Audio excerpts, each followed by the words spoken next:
Should be live. Yeah. Okay. You guys hear me? Everything seems to be set up, but I have no idea. Um,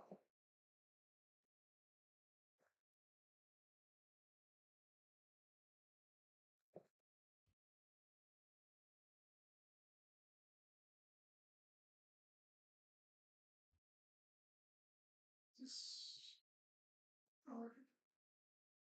Oh, what's up, Christina? How's it going? Christina, how'd you sign up for the stock market? That's what I don't understand.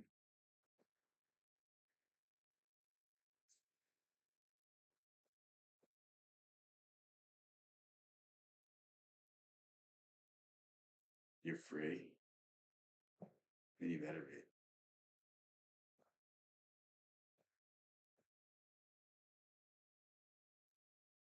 This is just not working.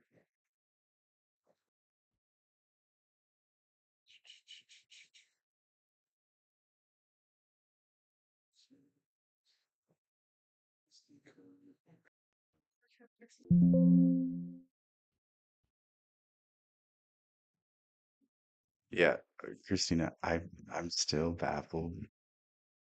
I'm just so baffled by what you were talking about last night. How you got how you got stuck and how you got stuck in between your bed because you were I looked up stock market. Why'd you decide to sign up for the stock market today? Why why today out of all days? That's what I don't understand. Should we look up finance? We'll do a little bit of stock market talk today.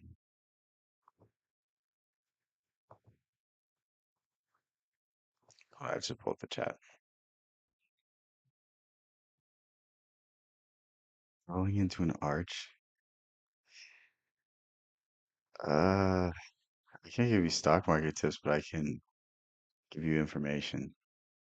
I'm not gonna I'm not gonna be like, you need to make this investment. That's not what this is. Like, I'm not a financial advisor, but we can go over the basics because the basics are important. And once you know the basics, that's kind of all you need to know because on a grand scale of things, like the only investors that make money are the ones that think in the long term. If you literally just invest thinking that all you have to do is make money over 40 years, like you're guaranteed to make money. But if you want to make money in the next year or two, that's when it becomes risky. And that's when you need to really study the charts. That's when you need to understand how these things work on a deeper level. But when you first start out, if you really just put it in mutual funds and index funds, I think that's the easiest route. I don't know what to say to that. Yeah.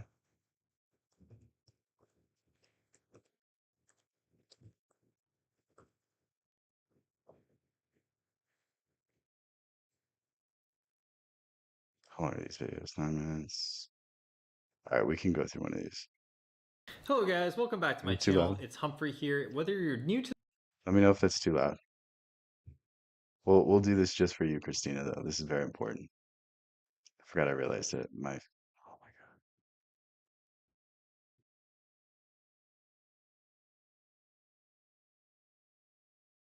Why is my mouse not working?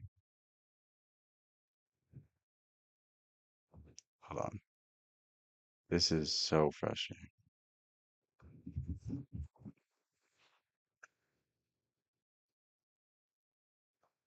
Oh my God. Dude.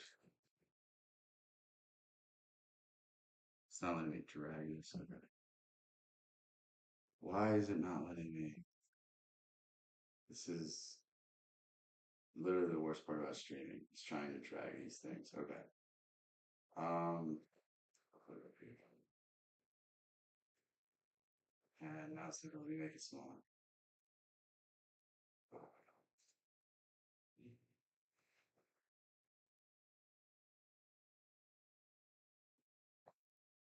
All right. Perfect. My bad. Yeah, okay. Well, the thing is, don't worry about making money today.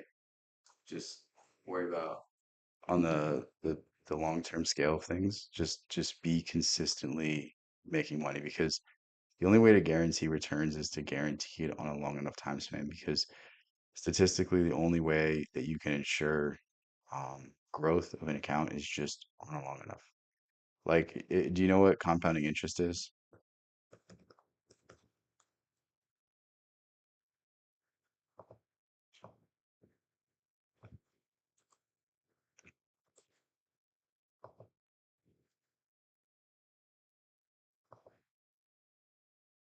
These are terrible charts.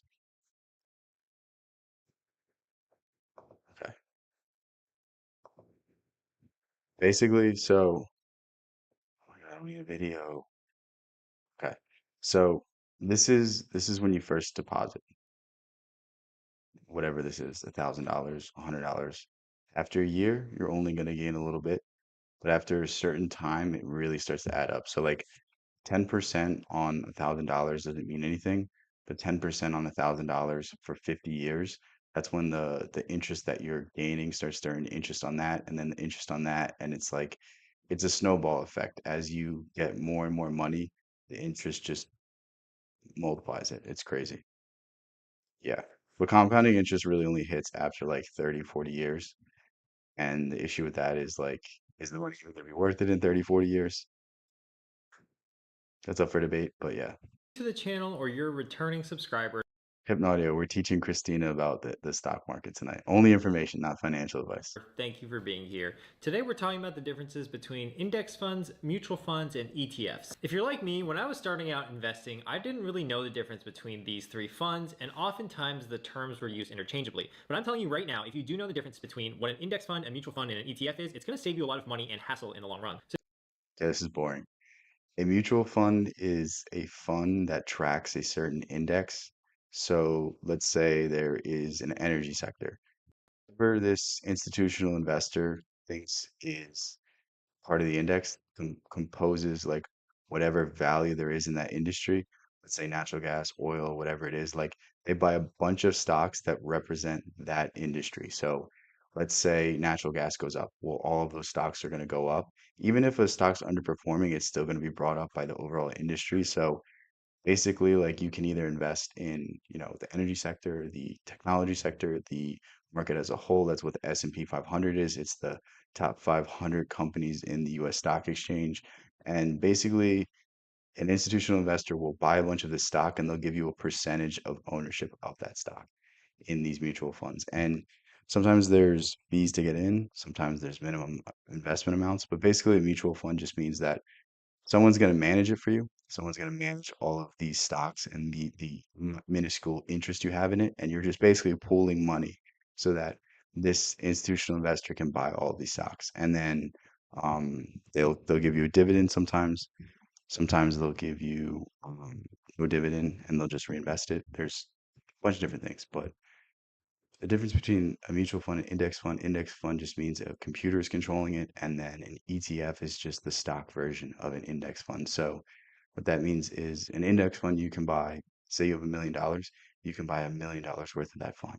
An ETF is just, it's the same exact thing, but let's say the stock value is $30. So you can buy whatever, do the math with the $1,000. You can buy whatever amount of stock in that. So it's not like you have to put in a lot of money. It's just you have it in the form of stock. That's all it is.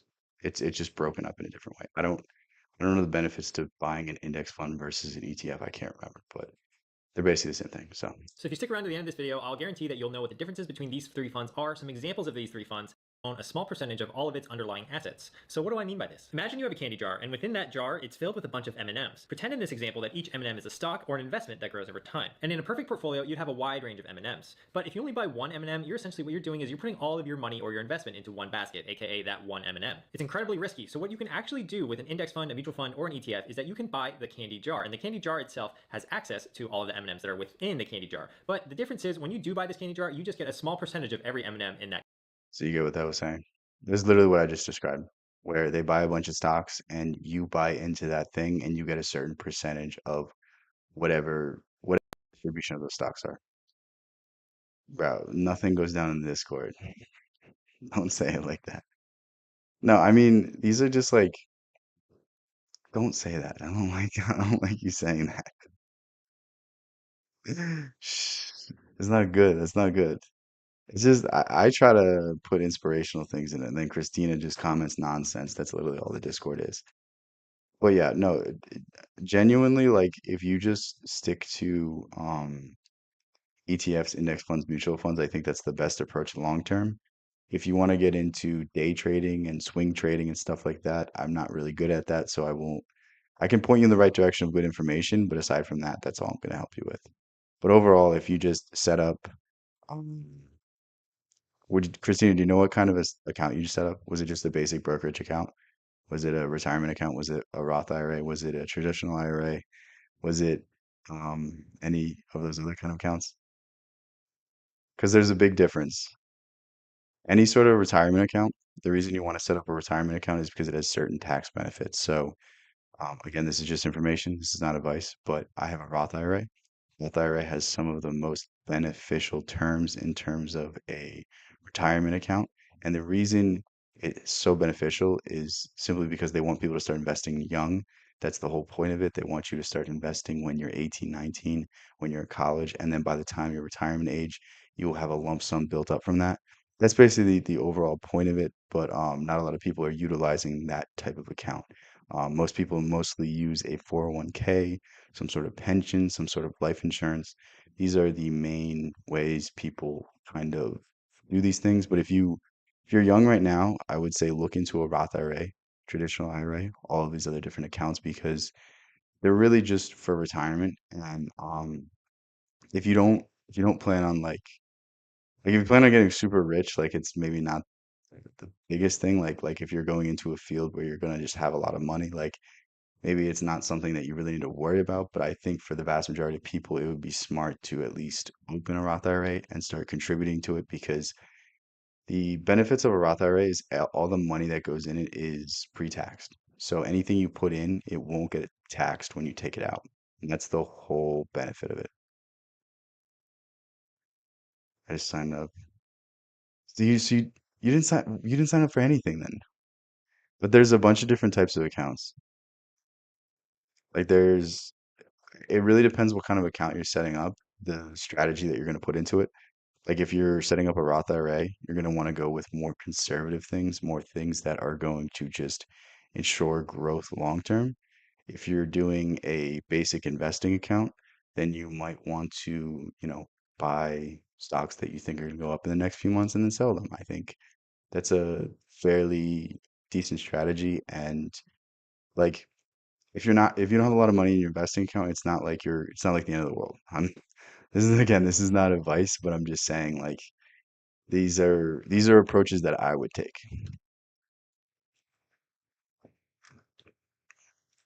No, all I'm saying is what's your goal in investing?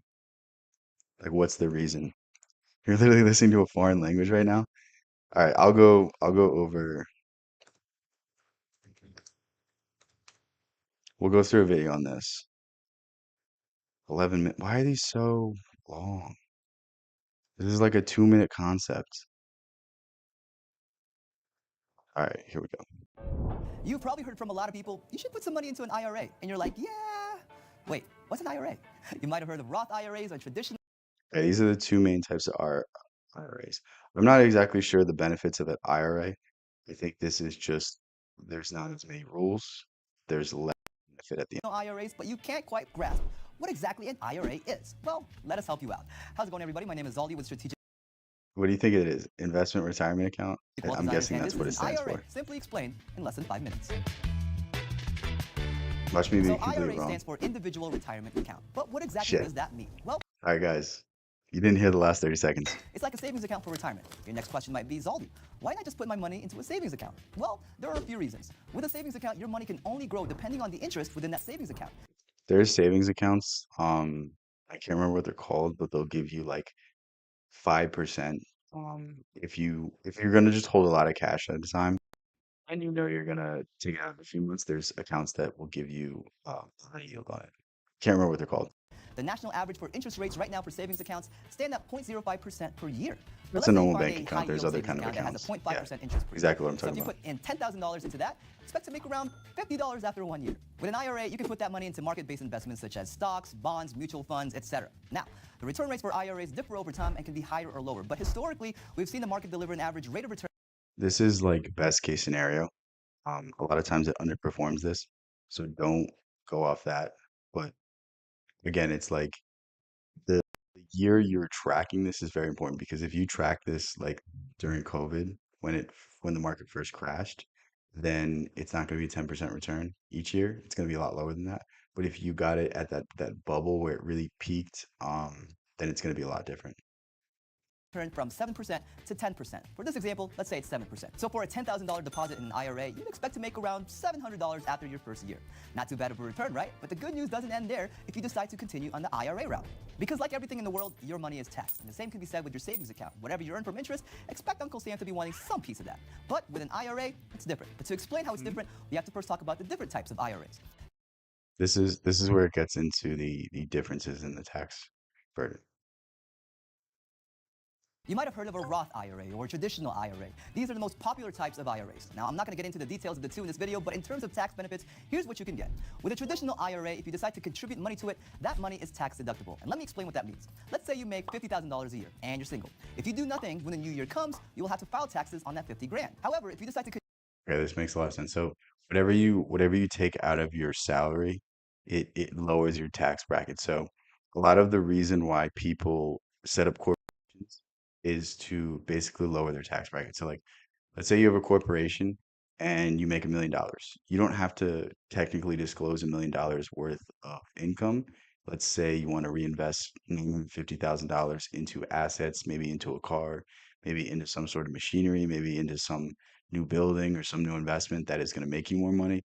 And then you take $50,000. So instead of getting taxed on $1 million worth of revenue, on $1 million worth of profit, you're only getting taxed on 50,000. So this is another strategy for people who don't have businesses to lower their tax burden because certain incomes you're taxed at a certain rate, and the higher income you're basically taxed like 50%, and then the lowest is like I don't know, 17, 20. Like it's really dependent on how much you make. So it is a very important thing to understand this kind of stuff. It's the same thing with a 401k. You can contribute out of your salary. So basically you can lower the amount of money you're getting taxed on. And it's really just to incentivize people saving for the long term and put more money in the market. And if the economy's doing well, the country's doing well. That's basically what it is. contribute $5,000 to a traditional IRA, you'll only have to file taxes on $45,000 instead of the full $50,000, saving you some money during tax season.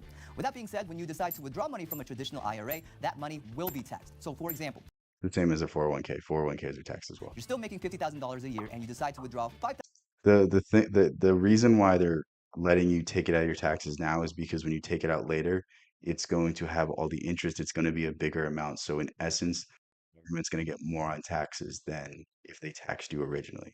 $1,000 from your traditional IRA. Now, when tax season comes, you'll have to file taxes on $55,000. So you only get a tax break when you put money in, but not when you take money out. Now, that's a traditional IRA. I mentioned another type of IRA earlier, and that is a Roth IRA. In terms of Roth IRA is it has much better benefits, but you can only contribute, I think, it's either $6,500 or 7 grand a year. Um, It's really just because the benefits are so good, they don't want you putting, millions of dollars in it because then they're not going to be able to tax you at the end. The benefit of a Roth IRA before he even goes into it, he'll probably include it, but it's pre-tax. So any money you put in, when you take it out, it's not taxed at all. tax benefits, a Roth IRA is completely just flipped from a traditional IRA where you get tax Yeah, the tax code is set up for business. The tax code is also set up to incentivize certain types of business. So the reason why there's such good tax benefits on real estate is because everybody needs a home. So they allow developers to develop cheap housing. They give them a lot of, leeway. They give them a lot of money back, and it really incentivizes people having housing. Same thing with a lot of green energy companies. That's why, like, you'll see corporations like Amazon. You see all these big corporations. They'd be paying a shit ton of dollars in taxes, So instead, they just dump it in these green energy companies that may or may not go big. And at the very least, like if the company goes under, it doesn't matter because they were going to spend that on taxes anyway. So what's up, Jessica? tax when you put money into it, but It's not the stock market. It's types of accounts. not Stock really make market's money. completely different. Hopefully that all makes sense. There's more to consider with both a traditional IRA as well as a Roth IRA, but we can save that for a future video. Now, there are some limitations to having an IRA. Like a lot of retirement accounts, if you withdraw money before you're 59 and a half years old, you could be charged a 10 It's the same thing with a 401k. So the reason the 401k is so popular is because it basically allows them to tax more. But if you are contributing to it and you want to take out all of that money, you have to pay a tax penalty because it's a retirement account. The reason you're getting all of these incentives is because it's a retirement account. And if you want to take the money out, you're going to have to pay because you're basically foregoing it's almost a contract. Like you're not living up to the terms. They're basically saying that we won't tax you now, but we'll tax you later. You're doing this for us, so you have to you can't break the terms. It's almost like breaching the contract. Teach me all of it. I mean, this is very important stuff. This is mostly setting up your retirement accounts. So if you set up your retirement accounts now, you'll be in pretty good shape. Again, not financial advice, but like you don't even have to set these up exactly today, but just having these things in mind for when you start making money, for when you start having money to save and money to put away, like it's very, very good.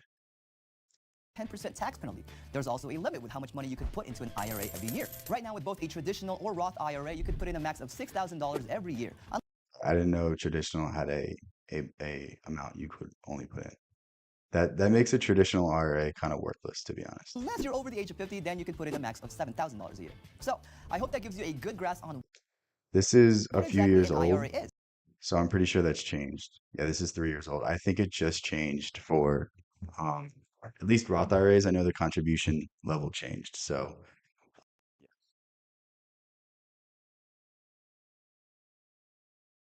exactly, yeah, yeah. The reason why people lose money in the market is because they take it out. If you keep your money in the market for 50 years, you're pretty much guaranteed a return.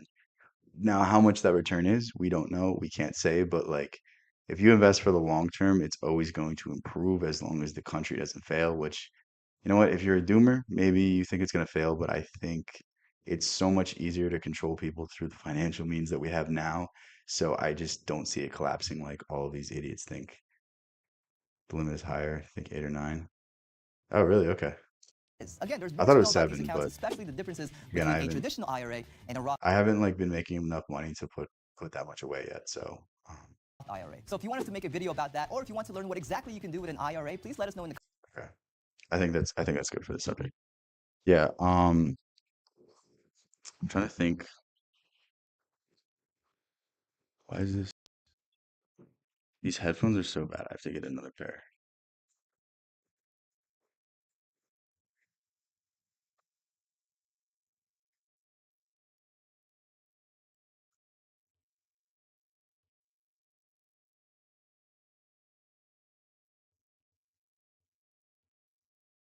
This is what I'm about to show you guys is one of the greatest things you will ever figure out. I've reviewed a book on this, but this is even crazier. Watch- Meet Greg. Greg realized that some life insurance can be used as investment tools. This is known as cash value life insurance. Greg even realized that there So this is about a policy, a life insurance policy that you can build a principal. So normal life insurance policy, whatever your premium is, let's say your premium is $400 a month, or I don't know how much life insurance costs. Maybe it's 1,000, maybe it's 2,000. I don't know. I'm not gonna have a traditional life insurance. I'm gonna have one of these types of life insurance because this is life insurance that you can use while you're living. That's the whole benefit of this policy. But basically, you can build a principal, and when you build this principal, let's say you get to 10 grand. So let's say I want to buy a car with it. Let's say I want to invest in a business with it. So I can take a loan out on that 10 grand, and in essence, I'm using that principal as collateral, and the bank is going to give me a really favorable loan because if if I don't pay it back, they're just going to take away that policy. They're just going to, take that money, and then it's over with. But as I'm paying back this loan, I'm still gaining interest on this principal, and it's a really, really powerful way to just, you know,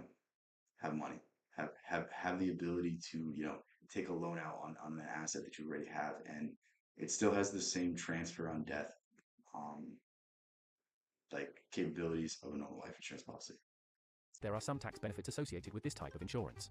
Stick around till the end of this video if you would like to know more about cash value life insurance and how it works. Again, not a financial advisor. Don't sell life insurance. It's just this is how I'm going to set up my estate. First, let's start with a clear definition. Cash value life insurance is a form of permanent life insurance that features a cash value savings component. The policyholder can borrow money against the cash value. The cash value can also be used to pay the policy premiums. A policyholder can stop paying premiums out of pocket if a sufficient cash value is accumulated. In Yeah, so this is exactly what I'm saying. certain Hopefully they situations, explain estate it. tax may be applicable. While I have your attention, please hit that subscribe button and bell button to join our Oh my God, that shit's so cringe, bro. I don't know why people ask for people to subscribe at the beginning of the video, because you will get more subscribers that way, but it's like they're not gonna be subscribers that consistently watch. But again, it's just me complaining. notification squad. Unlike term life insurance, cash value life insurances typically have no expiry date. This brings everlasting peace of mind when it comes to caring for loved ones if the policyholder passes away. But the premiums paid for cash value life insurance is higher than other types of policies. Those premiums are frequently fixed level payments. You can discuss this with your policy provider. It's not a set thing. I don't know why it's saying this. A portion of the premiums is used to cover the cost of insurance. The other portion is deposited in the cash value component of the policy. This cash value That's not true. A portion is used at the beginning, but after a set amount of years, all of the money you put in becomes yours. grows with time and earns interest. The cumulative earnings of the cash value are considered tax deferred. That's not bad as an additional feature of a life insurance policy. But you should know that there is a dark side to the cash value. Insurance companies use it to offset risk by keeping the cash value upon the death of the policyholder. In other words, the death benefit is paid to the beneficiaries while the cash value remains with the insurance company. This would effectively reduce the amount of money the insurance company is liable for. That's why cash value is often referred to as the living benefit. It is only beneficial while the policyholder is alive. Several ways to access the cash value include borrowing the money, withdrawal, partial surrender. Accessing the cash value through these methods could effectively decrease the death benefit received by the beneficiaries.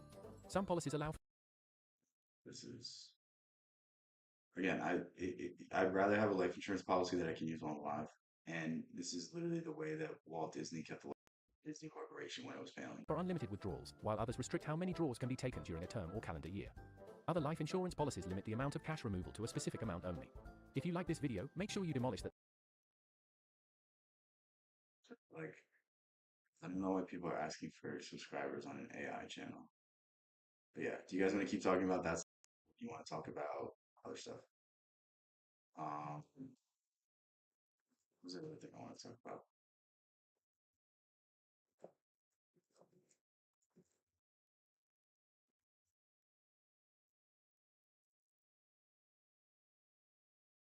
Okay. Let's assume a very generous bank offers to pay John and Lisa a return of 10% per year, and they each invest $1,000 called the principal. Can we just say that this guy's voice John is wants to spend annoying? the interest each year and only keep the principal in the bank, while Lisa wants to save for 30 years, so she doesn't take the interest out each year. In John's case, the 10% amount to $100 each year. So after 1 year, he'll have $1,100 in his account, out of which he'll take $100. Christina, this video is for you, by the way. After the second year, he'll once again have $1,100 in his account, out of which he'll take $100.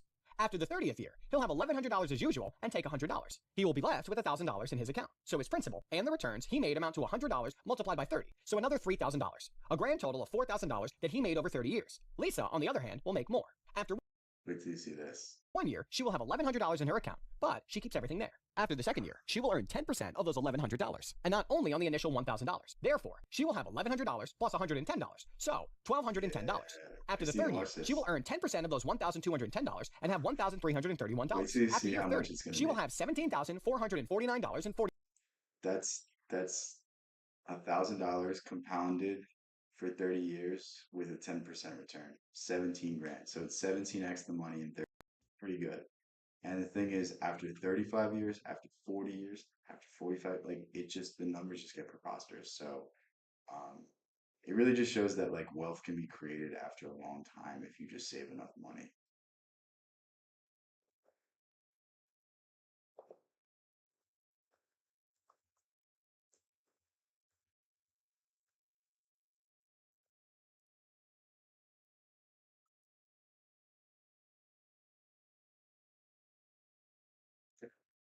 This is Compounding returns are a powerful way for an investor Dividend reinvestment is one of the options that you can do inside of your accounts. So what this means is certain stocks will give a dividend is just a portion of profit, and some corporations they want to incentivize people to buy their stock because they have dividends. Others just think that that money can be used better off in other ways, so they'll put the profit to other things. Like there's a lot of notorious dividend stocks. Coca-Cola is one of them. AT&T is one of them. There's a bunch more, but certain people do strictly dividend investing, and then they reinvest those dividends to buy more and more and more shares over time. And I mean, I think I have like 20 AT&T stock, like nothing large, but like it's been accumulating over time because every 3 4 months I get $4 or $5 from AT&T. So like it's just adding and adding and adding, and like you know what, maybe in 4 years I'll like have a few thousand stock of AT&T. Like who knows what it's gonna do, but yeah. to exponentially grow a portfolio over time. Investors can achieve compound returns from stocks, ETFs, and mutual funds. I think it's Warren Buffett makes $550,000 every day on Coca-Cola because of all the dividends he has. It's like insane. There, there's like a common trope of like people being like, "Well, Warren Buffett drinks Coca-Cola every day. He eats McDonald's every day." It's like, yeah, because he owns a huge portion of those companies. By reinvesting dividends earned from owning those investments. Many but not all companies issue cash dividends to shareholders, typically on a quarterly basis. These dividends are a way to share profits with investors. As an investor, you Not every stock has dividends, but it always tells you if it does, just so you know. keep the cash you receive from dividends or use it to purchase additional shares of that company's stock. A dividend reinvestment plan, or DRIP, allows you to automatically reinvest dividends to purchase additional shares. A lot of financial investment services like the platform, it'll give you a selection of if you want to reinvest it or not. Always just click reinvest because it's not a lot of money and it's just going to continue to compound and get bigger and bigger and bigger. Of course, you could buy additional shares anytime, but because DRIPs are automatic, they can reduce Especially with mutual funds and index funds, because as those get up, you're basically just getting more and more and more and more of it, and you're getting more and more returns. complicated decision making and allow you to set it and forget it. Imagine that there are two investors who own 100 shares of a company that is currently trading at $100 per share. This company pays out an annual 4% dividend. The first investor has enrolled in a DRIP, whereas the second investor keeps the cash from the dividends without reinvesting it. The DRIP allows the first investor to automatically buy an additional share of that stock during the first quarter. If the company continues to have a 4% dividend yield, after a year, this investor would own more than 104 shares, worth $10,400. During the next year, this investor is receiving dividends on 104 shares instead of just 100. So that chart we saw last video, wait till you see the difference between reinvesting dividends and not. So this year, she It's receives going to be more something than an additional similar. share. From one year to another, these differences may seem It small, almost but like over a long period doubles of the time, they can compounding really add up. interest, and the Let's compounding assume the interest is stock already price is the crazy. same over the course of 20 years and has a steady dividend yield of 4%. So this is going to show reinvested dividends with compounding interest versus non-reinvesting dividends, and you'll see the difference. For the investor who simply kept the cash from dividends, his initial $10,000 would now be worth $18,000. But for the investor who So it's really not a their bad initial investment. investment would be worth more than $22,000. That's a Yeah. 50% higher rate of return than the investor who kept the cash dividends. In this example, doesn't It's even a include big potential deal. gains from the stock's price appreciation. Of course, investors always want the price of a stock to rise. But if it drops instead, a DRIP can actually take advantage of this situation, as you'd be able to use your dividend to buy more shares at a lower cost. That's not something I wasn't even thinking about that, but that's also a good To point. enroll in a DRIP for a new position, log into your account at schwab.com. Go to the Trade tab at the top, then select Stocks and ETFs. And by the way, pretty much all of these investment sites are the same. So just find one that you like, find one that you trust, find one that maybe it gives you a free stock, it gives you favorable trading terms. Like they're really all the same. A lot of them don't have fees on trading anymore. So you just look for a good term, look for a favorable rating. There's all types of service that will tell you the best place to basically give your business to. So you can also just look up like what brokerage should I use? What company should I go to for my trading account? Below, you'll place an order. First, in the symbol box, type in the company's name or ticker symbol. Then, from the action menu, select Buy. Once you've made those two selections, Stina, this you'll is see what the you have to Reinvest do. Dividends checkbox. Check the box to enroll in the DRIP. Yeah, see, You it's can also it's set literally the just a point simple for this thing like group. this. Point to the Accounts tab at the top. Then, select Positions. Here, you'll find the Reinvest column. Find the security you'd like to start a DRIP for and select the link in the Reinvest column. A pop-up window will appear where you can make your selection. Then select all. Okay, I think that's all we need on this. But yeah, you guys want to keep talking about financial stuff, or you guys want to go to other stuff? We can keep talking about stuff. But I think it just gets boring after a while. I think it becomes the same. Um, this is the most consistent. Why did it go out of this window? Oh my God. No, not opening my Gmail. That would have been so bad. Okay. This is the most popular index fund. Again, not say, Christina, just I'm not putting the video on Discord. Just go back to the stream. Um, Other stuff my brain hurts looking at one. Yeah. This is the real quick. This is SPY is the most popular and the most reliable index fund. Not sponsored, not anything. This is like most. This is just the oldest one. Just look up S&P 500, and all these different institutions have their own S&P 500 thing. And the S&P 500 is just the if you just want to put money in and not look at it, not touch it, like this literally just tracks the this just tracks the entire US stock market the best. Again, I don't think that's out of line to say this is again, this is not financial advice, but like this is just the go-to thing that if you just put your money in this and just forget about it, like you'll be good. Again, it's on a long enough time frame too. Okay. Talk about feet finder. No, we're not weird like you.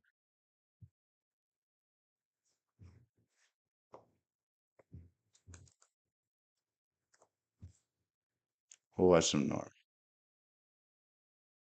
Let's find a good video.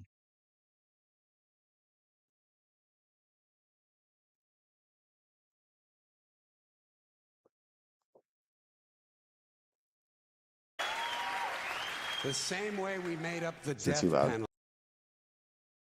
penalty. We made them both up, sanctity of life and the death penalty. Aren't we versatile?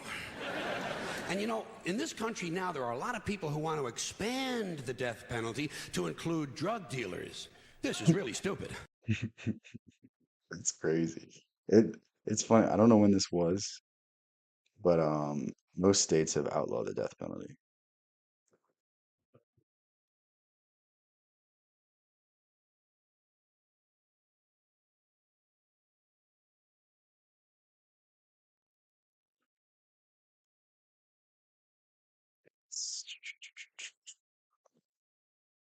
These are the states that still have the death penalty. Damn, I didn't even know. That's a lot more than I thought. I guess any,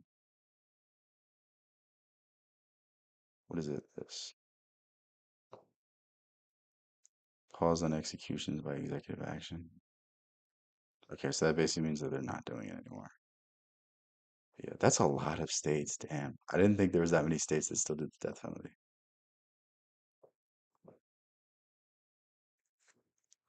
Damn. Drug dealers aren't afraid to die. They're already killing each other every day on the streets by the hundreds. Drive-bys, gang shootings, they're not afraid to die. Death penalty doesn't mean anything unless you use it on people who are afraid to die. Like the bankers who launder the drug money. Damn, this is getting The bankers who launder the drug money. Forget the dealers. You want to slow down that drug traffic, you got to start executing a few of these fucking bankers. White, middle-class Republican bankers.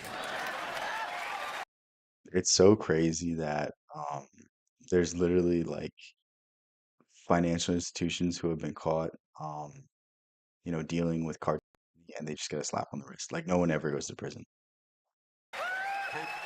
And I'm not talking It's about almost like soft American it's almost like if you know the right people, nothing happens to you. executions like lethal injection. I'm talking about fucking crucifixion, folks. Let's bring back crucifixion, the form of capital punishment the Christians and Jews of America can really appreciate. And I'd go a little further. I'd crucify people upside down. Like St. Peter, feet up, head down. Yeah. And naked. I'd have naked upside down crucifixions on TV once a week at halftime of the Monday night football game. Monday night. I feel like America would oddly like that. The Monday night crucifixions. You'd have people tuning in don't even care about football. Wouldn't you like to hear Dan Deerdorf explain why the nails have to go in at a certain angle? And I'll guarantee you one thing, you start executing, you start nailing one white banker per week to a big wooden cross on national TV, you're gonna see that drug traffic begin to slow down pretty fucking quick. Pretty fucking quick. You won't even be able to buy drugs in schools and prisons anymore.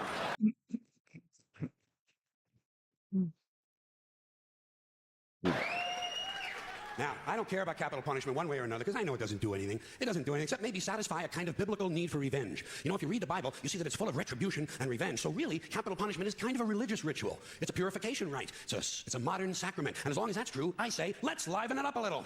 I honestly believe if you make the death penalty a little more entertaining and learn to market it correctly, you just might be able to raise enough money to balance the stupid fucking budget. Making a good point. Balance the stupid fucking budget. The problem is you would never be able to balance the budget because if there was more money coming in, they would just spend even more. It's like it's a never-ending issue. The more money the United States generates, the more money they're going to be like, well, we can just spend that. I mean, our entire country is based off of the debt system. Like the U.S. government owes money to a private bank. The it's crazy. The the dollar doesn't say U.S. federal note. No, it does say U.S. federal note. It doesn't say U.S. dollar. It says U.S. Federal Reserve dollar. And don't forget, the polls show Note just means a loan too. the American people want capital punishment and they want It's a promise to pay something back. Why are we using? a balanced You budget. know And I what? think even in a fake This conversation is gonna go too deep. That's not what we're talking about today. democracy, people ought to get what they want once in a while, just to feed this illusion that they're really in charge.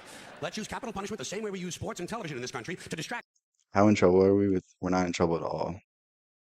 The entire world's off the debt system. The thing is, you can't crash the U.S. economy without crashing the world economy. So anyone who says that, oh my God, the market's gonna crash. It's like, no, you can do a million things to manipulate it. Like the Federal Reserve literally admits that they control inflation with the mortgage rates, with the rates that they're giving out on loans.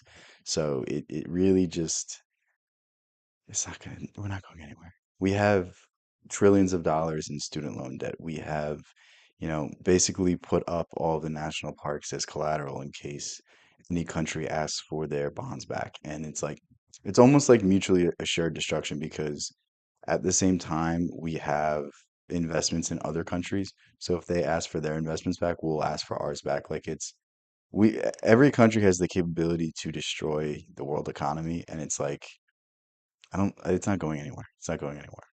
The one people say that BRICS is a concern. BRICS is only a concern if Saudi Arabia stops using America's dollar.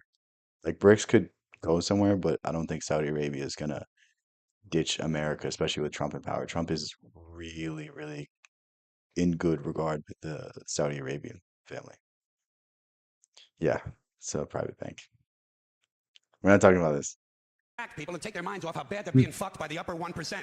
Now, unfortunately, Monday Night Football doesn't last long enough. What we really need is year-round capital punishment on TV every night with sponsors. Gotta have sponsors. I'm sure as long as we're killing people, Marlboro Cigarettes and Dow Chemical will be proud to participate. Proud to participate. Balance.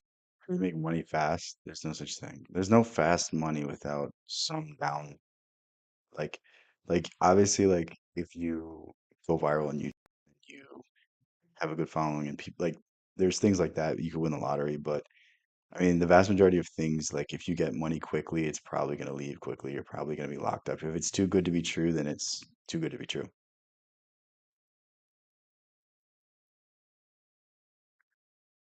Yeah, I mean, we could talk about the debt, but it's like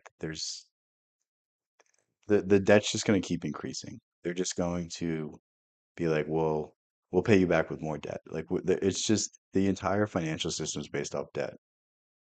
The petrodollar for Saudi Arabia. Saudi Arabia uses the United States currency to exchange oil.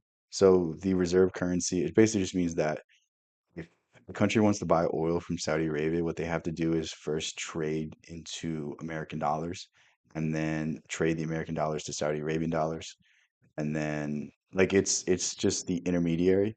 So basically that protects the value of the currency because it's the reserve currency. So if the reserve currency goes up or down, it's going to throw off all these other oil prices. So it basically just artificially inflates our country's economy.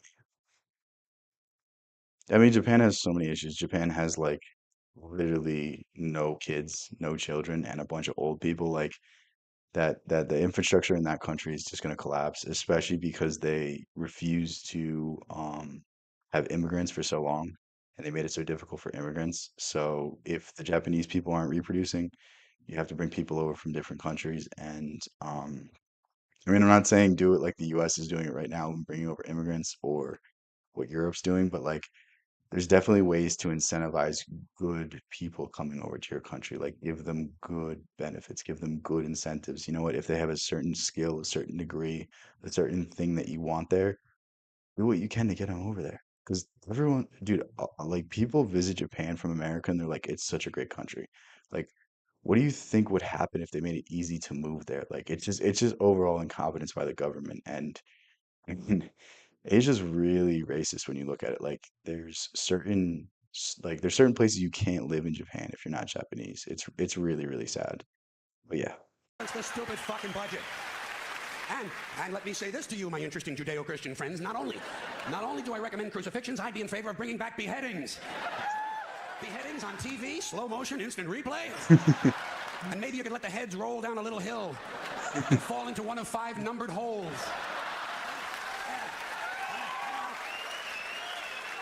Let the people at home gamble on which hole the head is going to fall into. And you do it in a stadium so the If they dumped the petrodollar, then we'd be eating out of trash cans.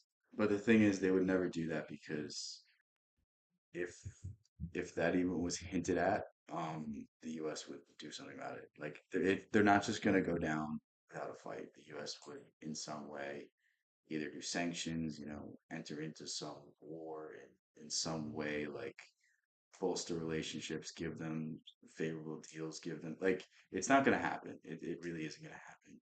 Um, at least not in our lifetime. It might happen, when America has less spending power, but right now America still has the greatest economy. It still has um, much more things going for it than the other quote unquote superpowers. Like, I mean, China is like it's almost like the big bad wolf. Like it's scary, but at the same time, like we've been told to be afraid of something that like really isn't as bad as you think because the Chinese economy, what they did was they basically inflated their currency by printing more and more money. And the idea was that while they print money, their resources and their assets were going to catch up to it. But they printed so much money and it didn't grow like they expected. So their economy's in a lot of trouble. So not to say that anything bad is going to happen, but like they're in a worse off situation than we are. And same thing with Russia. I mean, Russia's actually doing better now that there's all the sanctions.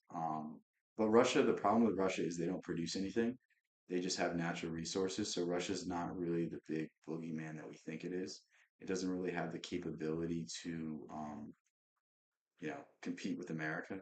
I mean, the only way that Russia could compete with America is if they teamed up with China. And I mean, we're almost pushing China and Russia together with the Ukraine conflict, but again, I think um, Trump is more he's more like isolationist, so he's going to try to get out of those wars. At least that's what he seems like.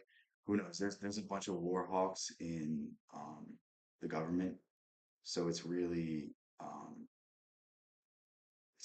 like precarious. What are some good books on this topic? Ooh, I don't know. Um, I don't even know where I learned this stuff. I'm sorry. Let me think. Well, this is just like news, so this is just like stuff I've seen.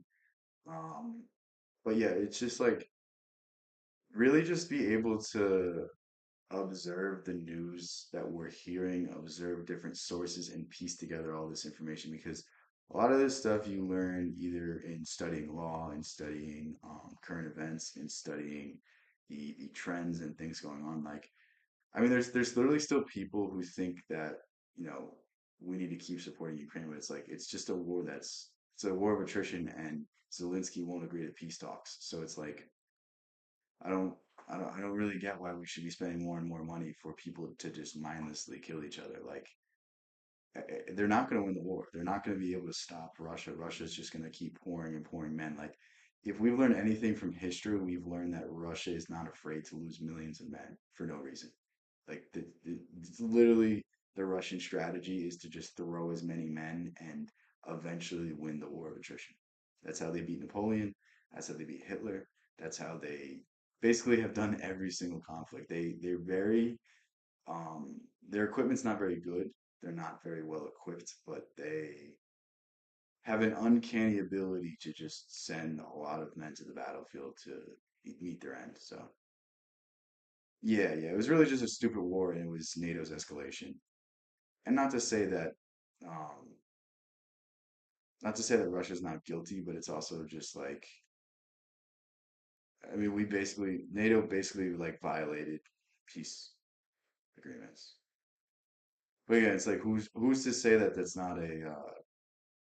not them responding to some Russian action? Like I don't think there's any good answer, but it was Cicero that said an unjust peace is better than a just war, and that is something I believe in.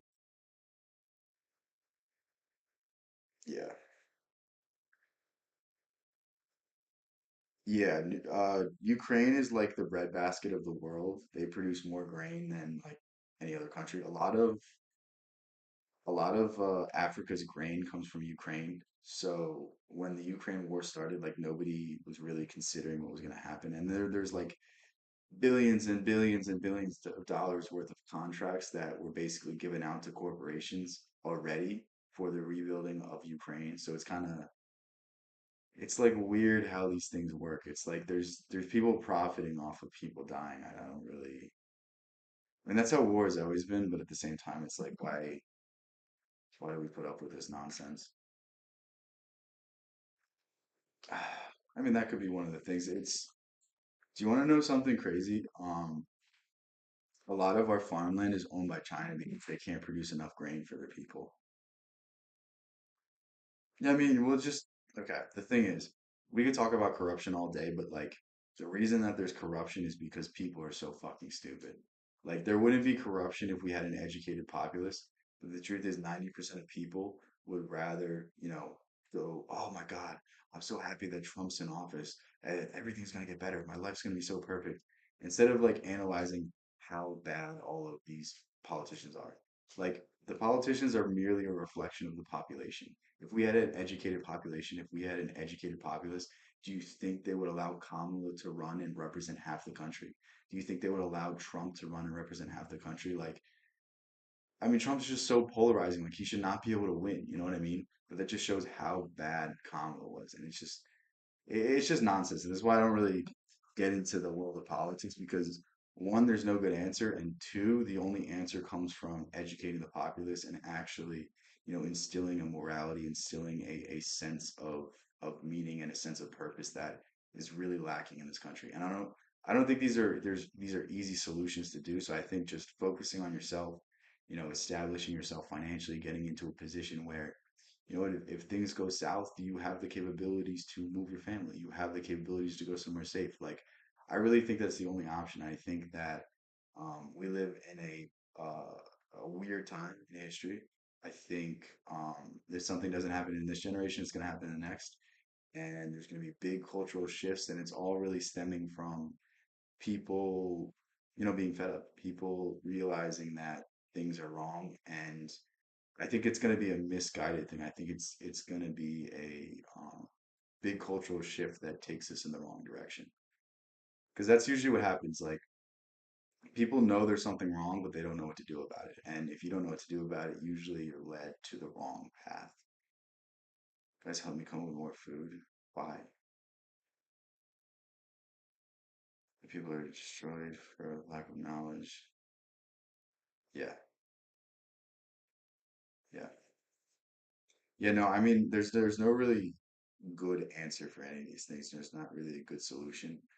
Um, that's the thing. It's like we can sit here and complain about how bad things have become and all of these things, but like all that does is contribute to the issue because us just waffling about these issues does nothing. It's really just about cultivating yourself, cultivating your mind, and being able to move forward with a smile and being able to move forward and be the change you want to see in the world. I'm pretty sure Gandhi said that. And I think that's a good way to go through life.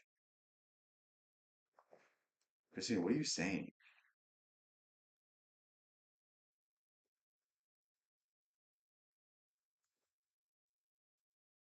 Waffles.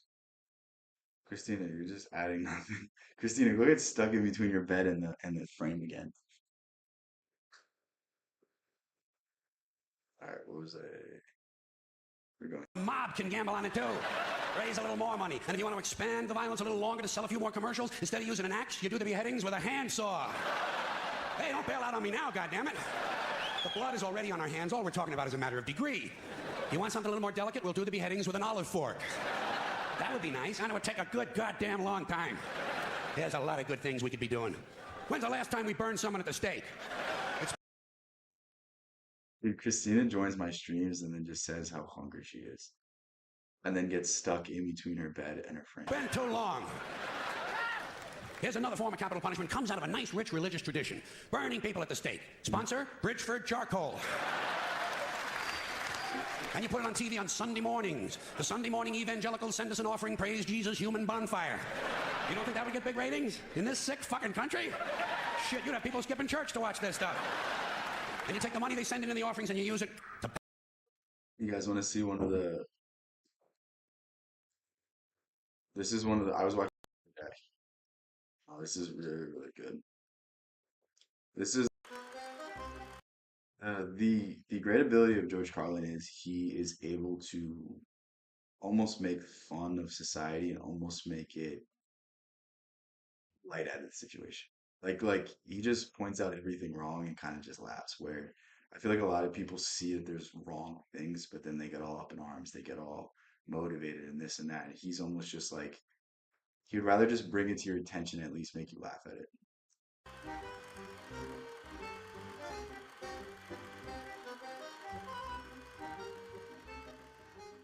I don't like words that hide the truth. I don't like words that conceal reality. I don't like euphemisms or euphemistic language. And American English is loaded with euphemisms because Americans have a lot of trouble dealing with reality. Americans have trouble facing the truth. So they invent a kind of a soft language to protect themselves from it. And it gets worse with every generation.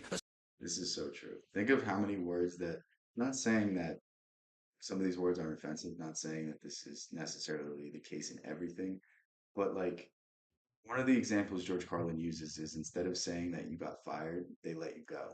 You know what I mean? Like you're gonna be passive aggressive to me after you fire me. Like just be straight up with me. Like it's insane. And I'm not sure if you guys know about exit interviews, but there's a lot of procedure when it comes to firing someone. Like they always do an exit interview to kind of calm you down and make you feel like you were valued to the corporation, even though you're not. Like the truth is, a corporation doesn't care about you. They care about how much money they're going to make. Like, if they can make money off you, then they'll keep you around. But if they can't make money off you, or if you're causing issues that, you know, maybe will hurt their bottom line, like, you're gone. And it's just so sad to see people give their entire lives to their corporation and, you know, neglect their family, neglect their truth, neglect their religion, neglect everything else about themselves. And then we wonder why there's so much unhappiness, and it's because there's no depth and meaning to working for a corporation. You're not doing anything for good. Like even the most altruistic corporations are still not good because like dude, the Red Cross, the CEO probably gets $1 million a year. Like that's $1 million that could be given in aid relief. Like I really think that like foundations shouldn't be like you shouldn't make money off foundations. Nobody should be taking a salary. It should be something you do out of the own goodness of your heart. Like if Bill Gates really wants to change the world, let him be the CEO of the Red Cross and not take a single cent. Like it should be run by rich people who don't want to make money, who don't need money. It's just so stupid. For some reason, it just keeps getting worse. I'll give you an example of that. There's a condition in combat, most people know about it. It's when a fighting person's nervous system has been stressed to its absolute peak and maximum, can't take any more input. At my last job, you guys are gonna laugh at this. So I got fired, and they said your last day is in 2 days. They knew this for weeks. They genuinely knew for weeks. And they told me your last day's in 2 days. I was like, what? Like I would be completely okay with them saying your position got taken out when we did a reorganization because it really wasn't a full-time employee. So like I would have been completely okay with it. But giving me 2 days notice, like what a shock that this corporation isn't profitable because they don't treat their people like people. Like it's ridiculous to me how corporations treat people, and we put up with this nonsense. Like, we should demand more from our corporations. We should demand that they actually represent the people that they're saying they're going to represent. They don't view us as dollar signs. They don't view us as an endless stream of money. Like, it's crazy to me how these systems operate, and they get so big that they get so away from humanity. And this is what I always say. I feel like I say this every stream, but capitalism doesn't work in a vacuum. Capitalism doesn't work when we're just trying to extract profits from people. Like, we should always be looking to serve people. We shouldn't be looking to extract funds and make as much money as possible. It should be more about, okay, how can I serve you best? How can I give you the best service so that you give me the most money?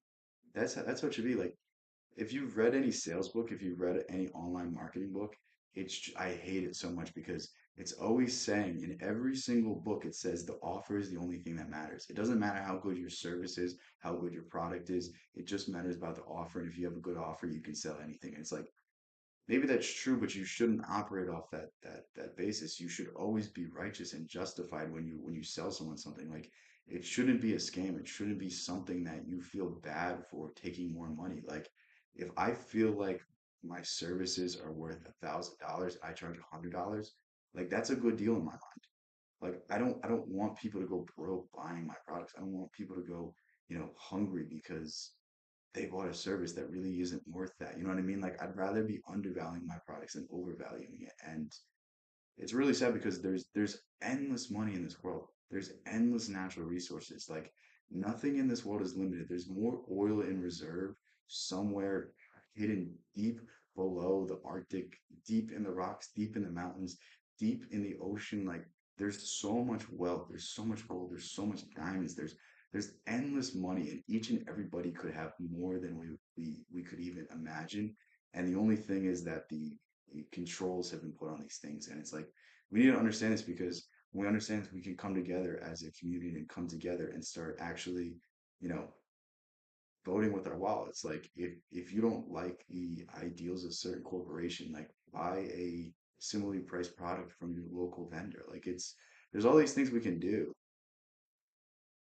Yeah, there's a sales guy. I don't know his name, but he's going viral, and like, he's like talking about masculinity. He's talking about, oh my God, I'm the most disciplined man ever. And he's like, he was a used car salesman. Like, you're only rich because you scammed thousands of single mothers. Like, I wouldn't be proud of that if I were you. You're not a man. You're just you're somebody that's good at speaking and getting one over on people. Like, if you have to resort to manipulation, if you have to resort to any sort of trickery, that doesn't mean you're a man. That means you lack integrity. That means you lack meaning. That means you lack depth. You value the material over the spiritual. You sacrifice your spiritual authenticity. You sacrifice a part of yourself to get a better deal. You're weighing that guilt by saying that it was worth it to get to the position that I am. It was worth it for the millions of dollars in my bank account. Like, no, it wasn't. I want to have a clean conscience. I want to leave this world knowing that I left it a better place than when I entered it, knowing that I didn't screw anybody over, knowing that I didn't do anything in my life that leaves me with regret. Like, it's honestly a joke. It's honestly a joke that these people become famous. Like, dude, you have no integrity. You scam people. The used car salesman is one of the most disliked person in the entire world for a reason. Have you ever been to a car dealership trying to buy a car and they're just snarky to you? They do all these salesman tactics, they do all these things, and the reason you can't go anywhere else is because you need a car. You need to get to work. You need to go to your job. And they know that. So they're gonna just do all of these things. They're gonna do all of these tricks, and they're gonna get you to, buy an extra warranty. And you know what? Those extended warranties, most of the money that you're paying for that is literally just a bonus for the salesman. That's why they always try to upgrade you. That's why they always try to upsell sell you, because that's literally just a bigger paycheck for them. It's just so frustrating.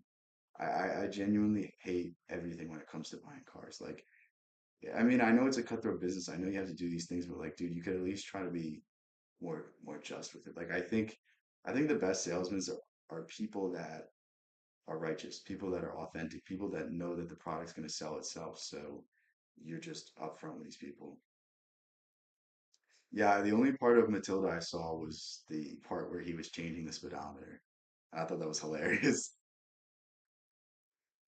I imagine every car dealership does that. The nervous system has either snapped or is about to snap. In the First World War, that condition was called shell shock. Simple, honest, direct language. 2 syllables. Shell shock. Almost sounds like the guns themselves. That was 70 years ago. Then a whole generation went by, and the Second World War came along, and the very same combat condition was called battle fatigue. 4 syllables now. Takes a little longer to say. Doesn't seem to hurt as much. Fatigue is a nicer word than shock. Shell shock. Battle fatigue. It's so funny because like the more you think about it, the more examples you find. Then we had the war in Korea in 1950. Madison Avenue was riding high by that time, and the very same combat condition was called operational exhaustion. Hey, we're up to 8 syllables now. And the humanity has been squeezed completely out of the phrase. It's totally sterile now. Operational exhaustion. Sounds like something that might happen to your car. Then, of course, came the war in Vietnam, which has only been over for about 16 or 17 years. One of the worst wars in history. And thanks to the One of the most unjustified wars. It's really just so sad. lies and deceit surrounding that war, I guess it's no surprise that the very same Don't even research that war because it's just gonna piss you off. Like if you are into anything I've said in this stream, that war is just gonna piss you off. condition was called post-traumatic stress disorder. Still 8 syllables, but we've added a hyphen. And the pain is completely buried under jargon. Post-traumatic stress disorder. I'll bet you if we'd have still been calling it shell shock, some of those Vietnam veterans might have gotten the attention they needed at the time. I'll bet you. Dude, I don't know how, but George Carlin just says things in such a way that like even if you're like for not more, you really would think twice when he like I'm not even saying I'm conservative or liberal, but it's just it's like you can see his leaning, but he says things in a way that makes you see his side. No, I've never seen Bicentennial Man. That was before I was born. But But it didn't happen. And one of the reasons is because we were using that soft language, that language that takes the life out of life. And it is a function of time. It does keep getting worse. Give you another example. Sometime during my life, toilet paper. This one's so funny. I think that has to do with intellectual property, though. But it is really true. Like, you could say the same thing. Like, okay, I'll give you a really good example. Ben Shapiro, he'll say the inner city communities instead of saying black people. Like we say African American, we say people of color instead of the other way around. I think George Carlin says this, but like it's like how is one offensive and how is other the proper term? Like it's really nonsense, and I think it's like performative and it's almost insulting to be considered something different. Like you're gonna say African American, not everyone that's black is African American. There's Caribbean American. There's all these like you know what I mean? It's not. It's just so stupid. George Carlin said he was more like for liberal values, but he wasn't represented by any party. So whereas I'm more conservative with my ideology. I don't believe the Republican Party represents my interests. I don't believe the Democratic Party represents my interests. I don't believe the Libertarian Party represents my interests. Like I believe I represent my own interests. That's my point. Yeah, Elon's African American. Paper became bathroom tissue. I wasn't notified of this. No one asked me if I agreed with it. It just happened. Toilet paper became bathroom tissue. Sneakers became running shoes. False teeth became dental appliances. Medicine became medication. Information became directory assistance. The dump became the landfill. Car crashes became automobile accidents. Partly cloudy became partly sunny. It's just like some of these you're just like why is this so true? Why is this like why are they changing these words? Motels became motor lodges. Yeah, House if trailers anything, became mobile libertarian, I agree. homes. Used I think he was for helping out underprivileged people though. I think I mean everyone is to a sense, but it's like how good of a solution can we come up with? How much can we entrust the government to actually help these people out? I don't think very much. Some people think that a lot of good comes from these programs, but I think if we really just built up communities to the place that they used to be, I think a lot of the issues would get fixed. But the truth is like we're never going to be able to build up communities because people in this country are just so uninvolved. Like, I mean, to most people, like the extent of philosophy is Joe Rogan. Like it's just like you know what I mean? Like I have conversations with normal people now, and they're like, "Who are you?" I'm like, "I'm not. This is like very basic stuff.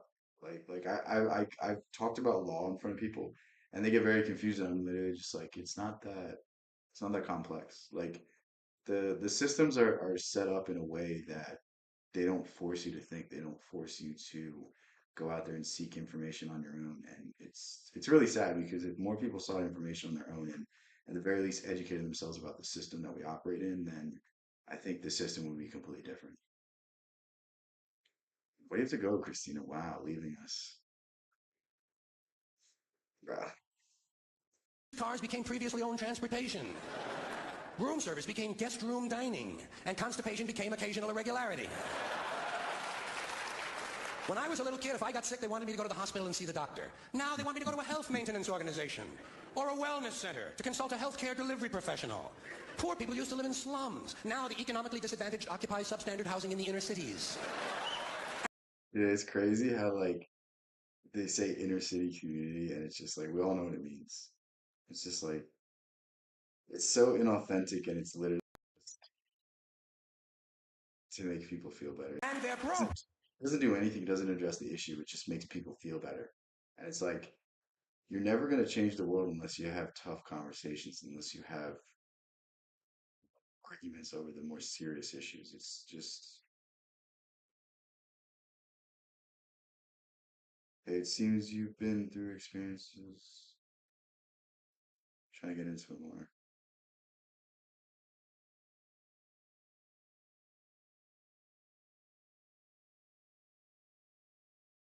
No, you're good. You're good. I'm just trying to read it because people, other Christina's just saying nonsense. Um, yeah, no, I can talk a little bit more about that. We'll get back to the video in a second. This is an interesting question. But yeah, when I was younger, I was very into religion, and then my dad, like he's an attorney, and he was handling some of the um like Catholic Church abuse cases, and like I was telling him what I thought about God, and he was kind of like blackpilled on the whole issue. He was kind of like, because you can't deal with these horrible, horrible men, these horrible, horrible people, and still believe in the institution. And for the longest time, I thought I had to believe in the institution. You're 20? Yeah, no. When I was 20, I didn't think about any of these things, but I'll get to it in a sec because it's a developing story. But this was when I was like 13 or 14, so I kind of really started to lose faith because my dad was telling me all these things when I was young. I thought the only way to be one with God was to go to church, but I really think that we have to find it in ourselves. Like the whole point of Christianity is that Jesus came down, and I'm not saying you have to be a Christian, but this is just my understanding of it. This is my interpretation of it, and this is why I like it so much. This is why I embrace these ideas because Jesus came down as a representation of what man can do. Jesus was the ideal man. He was the representation for what was possible, and it's really just down to like faith in nothing is the same as faith in something.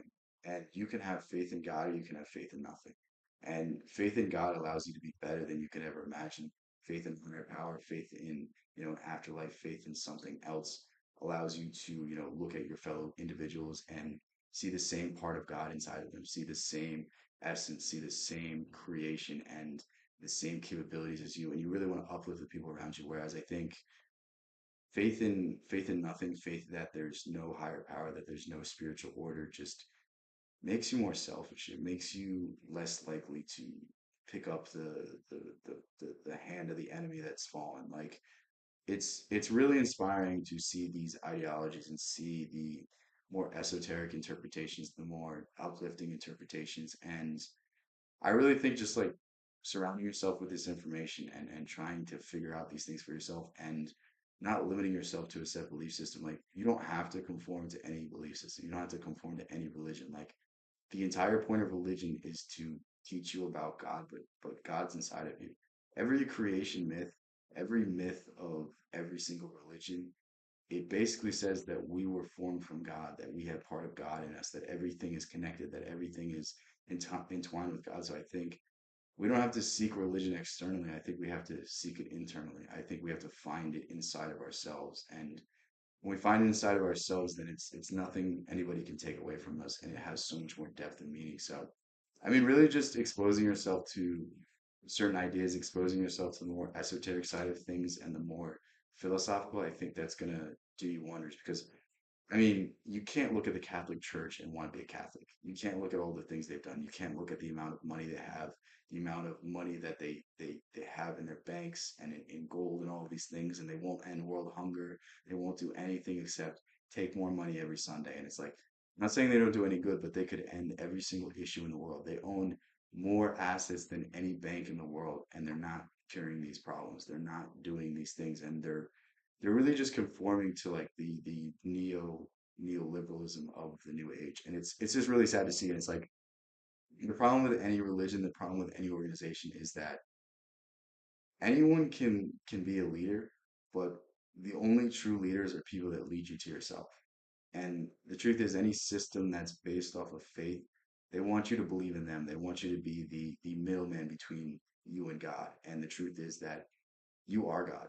There's a piece of God in you. Hold on, my camera died. Let me turn this off real quick. There's a piece of God inside of you. And you need to find that peace and allow yourself to cultivate that side of yourself. And you're gonna be really shocked with what you find. You're gonna be really shocked with the emotion and the peace and the love that you find deep inside of you. And we all have these capabilities, but um, you're not really supposed to find them. You're not really supposed to find the answers. You're not really supposed to find that you don't need anybody else for any source of faith, that you have everything inside of you to, create your own reality. I mean, what I've really been into recently is Neville Goddard, law of assumption, law of attraction. And Neville Goddard is interesting because he takes the idea that Jesus is more of an idea than he is a man. Jesus is a representation of the operative power of our consciousness, that all of the mentions of Jesus is really just saying that we have the capability to create our own worlds, that he was born of a virgin birth, meaning that we don't need anything to create anything. We can create the absolute marvels of the universe simply with our ideas.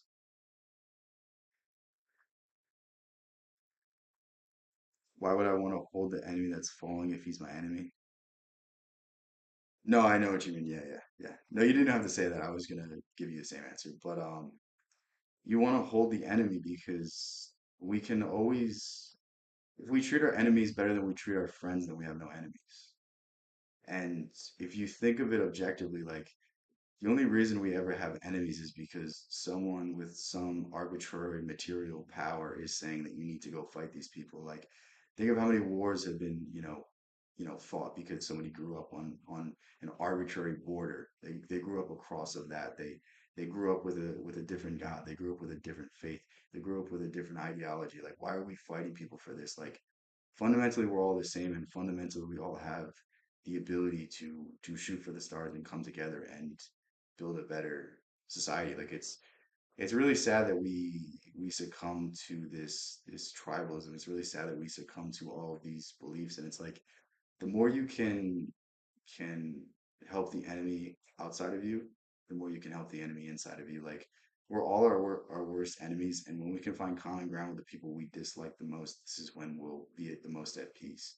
Like, it's easy to be nice to your friends. It's easy to be nice to your family, the people that you love, but it's hard to be nice to the people you don't like. And that's the exact example of Jesus Christ. I mean, I'm not like pushing any one ideology, but I'm just using this as an example. Like, Jesus said to turn the other cheek. He who has not sinned cast the first stone. And what that means is we all have issues to deal with. And who are we to judge someone else? Who are we to judge someone else's experience? Who are we to say anything about anybody else if we haven't resolved our own issues? And the truth is, we always have all these issues with ourselves, and we'll never truly resolve these things. So it's never fair to judge anybody else. Like, we all have our own experiences. Everyone has something wrong with them. Everyone has something they're dealing with. Everyone has their own unique perspective. And if you saw it from their perspective, if you lived every experience they lived, you'd probably see it the exact same way. So like when we argue, we need to understand these things so that we can come together instead of, getting further and further apart. Yeah, yeah, no, no, I get what you're saying. Yeah, hopefully that was a good answer. Hopefully that was what you were looking for. I mean, these aren't questions we can answer in a linear way. These aren't questions we can answer in a linear fashion. But the one thing I would say is just go out and explore these ideas yourself. Like, if you want to learn more about God, don't go to a church. Don't go to anyone that you. I mean, obviously there's great pastors out there, and maybe if you find one, then go ahead, go learn these things. But I think it's really going to do more for you to learn how to absorb these sources yourself. Like read the Bible, read Osho, read mystics, read different ideologies, Tao Te Ching, read about Tao, read about Eastern philosophy, read about Jung, read about alchemy. Like these are all ideas that are going to give you a better perspective on the world of religion because they focus on the esoteric. They don't focus on the material. And that's the whole issue with spirituality in the West. It focuses on the material. Like there's so much of a focus on the Ten Commandments, but the Ten Commandments is the least inspirational part about the Bible. Any rule inherently limits your freedom. Anytime something's set in stone, it means that in some way it's taking away your freedom because there's no rule without an exception. There's no rule that you can't straw man the argument. And the more rules, the more doctrines you live by, the less of an individual you are. So I mean, this is Osho's whole point. Like, if you just become like Jesus, then you don't have to worry about reading the Bible. But so many people read the Bible to justify that they have a connection with God, but they're truly evil people on the inside. And it's like, it doesn't matter if you're Aleister Crowley and you've read the whole Bible, if you've mastered it, like, you're still a terrible person. But you could be a great person and never picked up the book, never said Jesus' name, and you could still be saved. Like, that's the whole point of it. And again, not to like force you down one alley. Like you could go into any religion you want, but this is just more my personal experience. So that's why I'm saying Jesus. But you can say whatever God, whatever thing you want, whatever force, whatever. If you're a Taoist, you can say the Tao. If you're a Buddhist, you can say I don't even know what Buddhists believe. Buddhists believe in they don't believe in a God, but they believe in a universe. Basically, they believe in like universal order, which is in essence God. The Christian ideology is weird because they think of God as a man, they think of God as like an entity, but God's just everything. And I think it's kind of stupid to put an image to God. I think it's just you can't say that God made Adam and Eve in his image if, you know, Adam and Eve. Like he's both male and female, he's everything.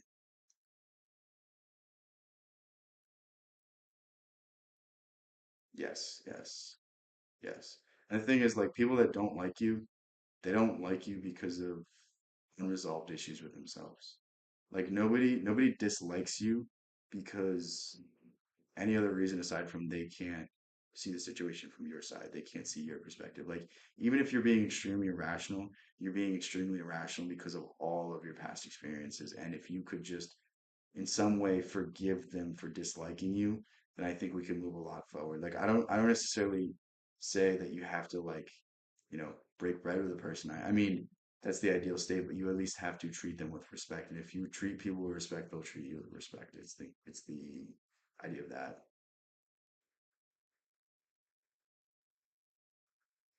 Yeah, yeah, yeah. I mean, if you replace everything I said about Christianity with whatever God, it's the same. Like I see the same lines in every religion. I see the same essence in every religion because inherently human beings have been trying to define God for all of existence. I just think that Jesus Christ is the best representation. I think he's the best example. And I think the allegory, the symbolism is the best in the Bible. But that's just my opinion, and I don't necessarily like to get into the weeds of things because if someone comes in citing the Quran, if someone comes in citing, the Bhagavad Gita, like it's not going to mean anything to me because I don't believe in the book. I mean, the Bible only has meaning to someone who believes in Jesus. The Bible only has meaning to someone who cares about these things. Like we assign value through how much we have faith in these things, and like to an atheist, the Bible is something that they would like spit on, like it doesn't mean anything. Like it's weird. It's weird. People dislike you. I mean, I think it's just the way you carry yourself. Like we, like I can tell who the type of person you are, Christina. Need to go too deep here, but you're the type of person that is misunderstood because you like you're brash because you care about people, but you don't let people in. Like it's you express your emotions outwardly, but you never say them. And a lot of people need the reassurance. A lot of people need to be told that. And I only say this because I used to be the same way as you. So um, I think people wouldn't dislike you if you were just really upfront with them and if you really just were telling them how you felt and you weren't being aggressive about it. You weren't having a demanding tone, having a abrasive tone. But again, all these things just come with time. All these things are just developed through reps, and these aren't things I mastered right away. These aren't things that I was able to deal with right away. So don't feel pressured. Don't feel ashamed of it. Just understand that you need to work on your messaging. Understand you need to work with how you deal with people, and the better you can deal with people, the better people are going to understand you. And it's a sad thing to go through this world and not have anybody understand you, not have anybody listen to you, not have anybody know what you're saying and know that you don't mean anything when you mess around with them, when you say something to them. Like that's something I wish I understood so much earlier. And it's just like you may be able to say a joke with one person, but the other person doesn't take it. The other person just gets upset about it. And it's like knowing when to filter things, knowing when to say things, learning how to master your tone and say things in a certain manner that is less abrasive, for lack of a better word. But yeah, I hope that helped. Damn, we're just catching Christina with strays tonight, I guess. Is this interesting though? I don't know if you guys want me to go back to the video. That's all I really had to say about those things. But yeah, damn, I was also. They're broke. They don't have a negative cash flow position. They're fucking broke. Because a lot of them were fired. You know, fired. Management wanted to curtail redundancies in the human resources area, so many people are no longer viable members of the workforce. Smug, greedy, well-fed people have invented a language to conceal their sins. It's as simple as... Dude, HR is literally the worst thing ever. HR is just like babysitting for the corporation. It's like every HR department says that we're your friends, but they're not. They're literally just the, the second legal department. They're just removing liability from the corporation and really ensuring that nothing goes wrong. And HR is only needed when we live in an unjust society, when we live in an unmoral society. It's not needed in a world where everyone can just get along, but people can't put their egos aside when they are dealing with other people, and that's the big issue. People didn't like me when I was 18. Yeah, people didn't really like me when I was 18 either. Now people just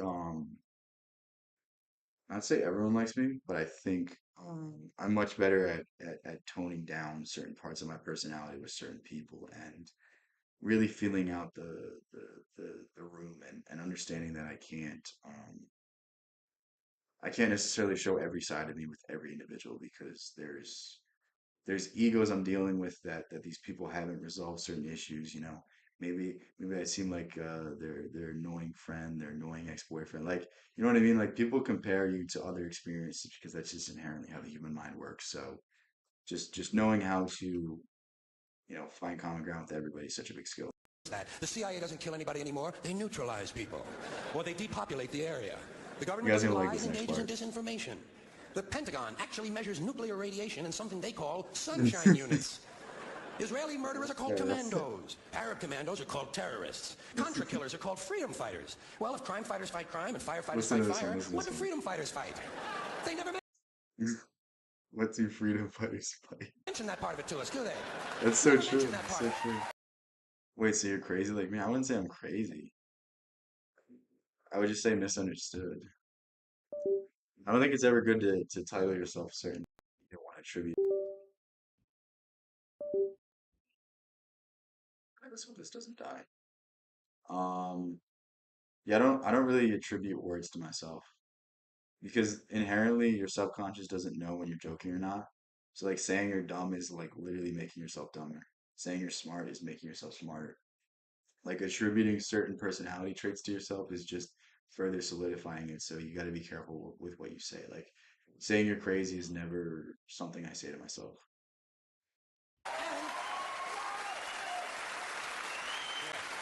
And some of this stuff is just silly. We all know that. Like on the airlines, they say they want a pre-board. Well, what the hell is pre-board? What does that mean? To get on before you get on? They say they're going to pre-board those passengers in need of special assistance. Cripples. Simple, honest, direct language. There's no shame attached to the word cripple that I can find in any dictionary. No shame attached to it. In fact, it's a word used in Bible translations. Jesus healed the cripples. Doesn't take 7 words to describe that condition. But we don't have any cripples in this country anymore. We have the physically challenged. Is that a grotesque enough evasion for you? How about differently abled? I've heard them call that differently abled.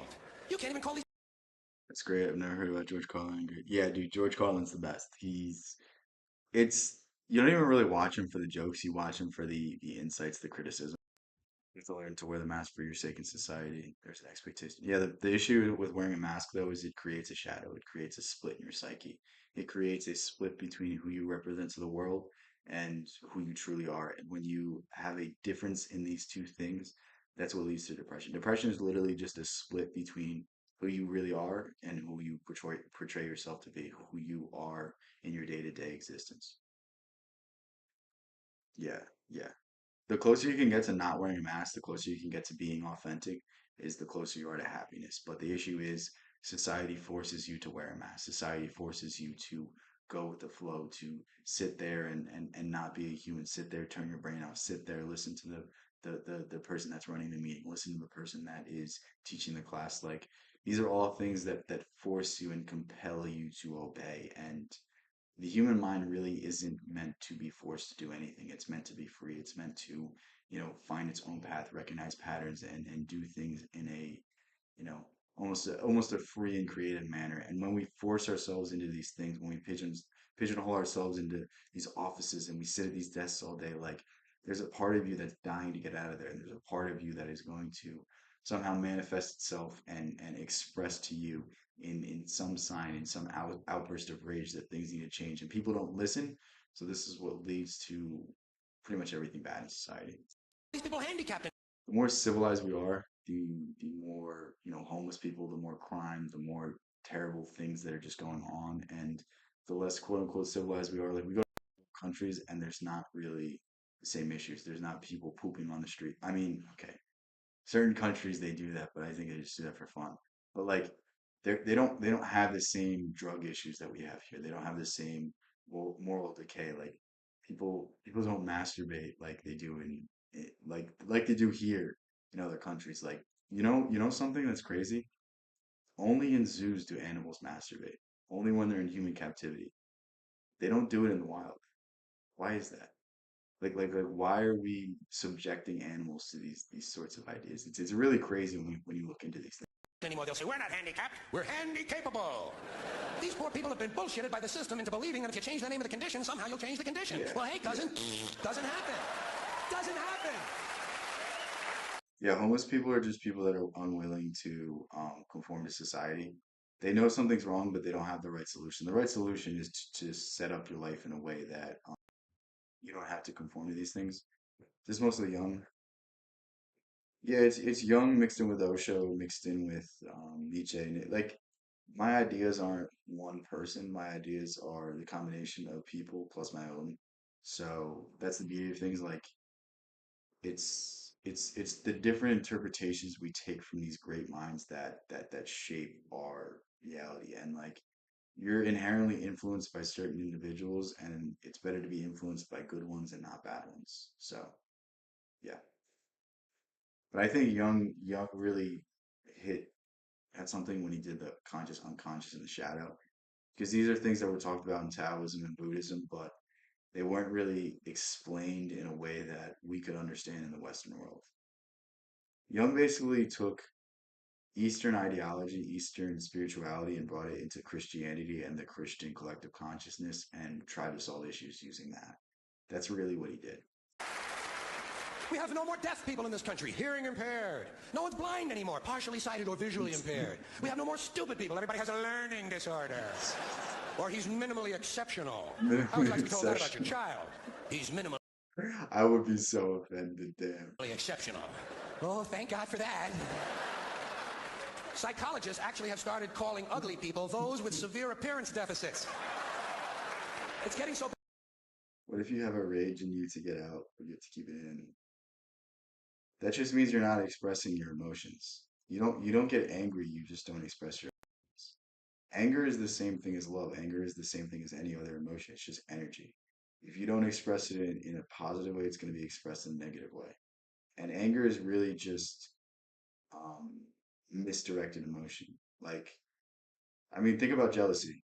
Like when you see guys texting their girlfriend, like, "Where are you right now? Why aren't you texting me?" It's just like literally, if you just texted her, "Where are you? I miss you." Like that's the same feeling. It's just flipped in the positive direction. It's just flipped in the good way.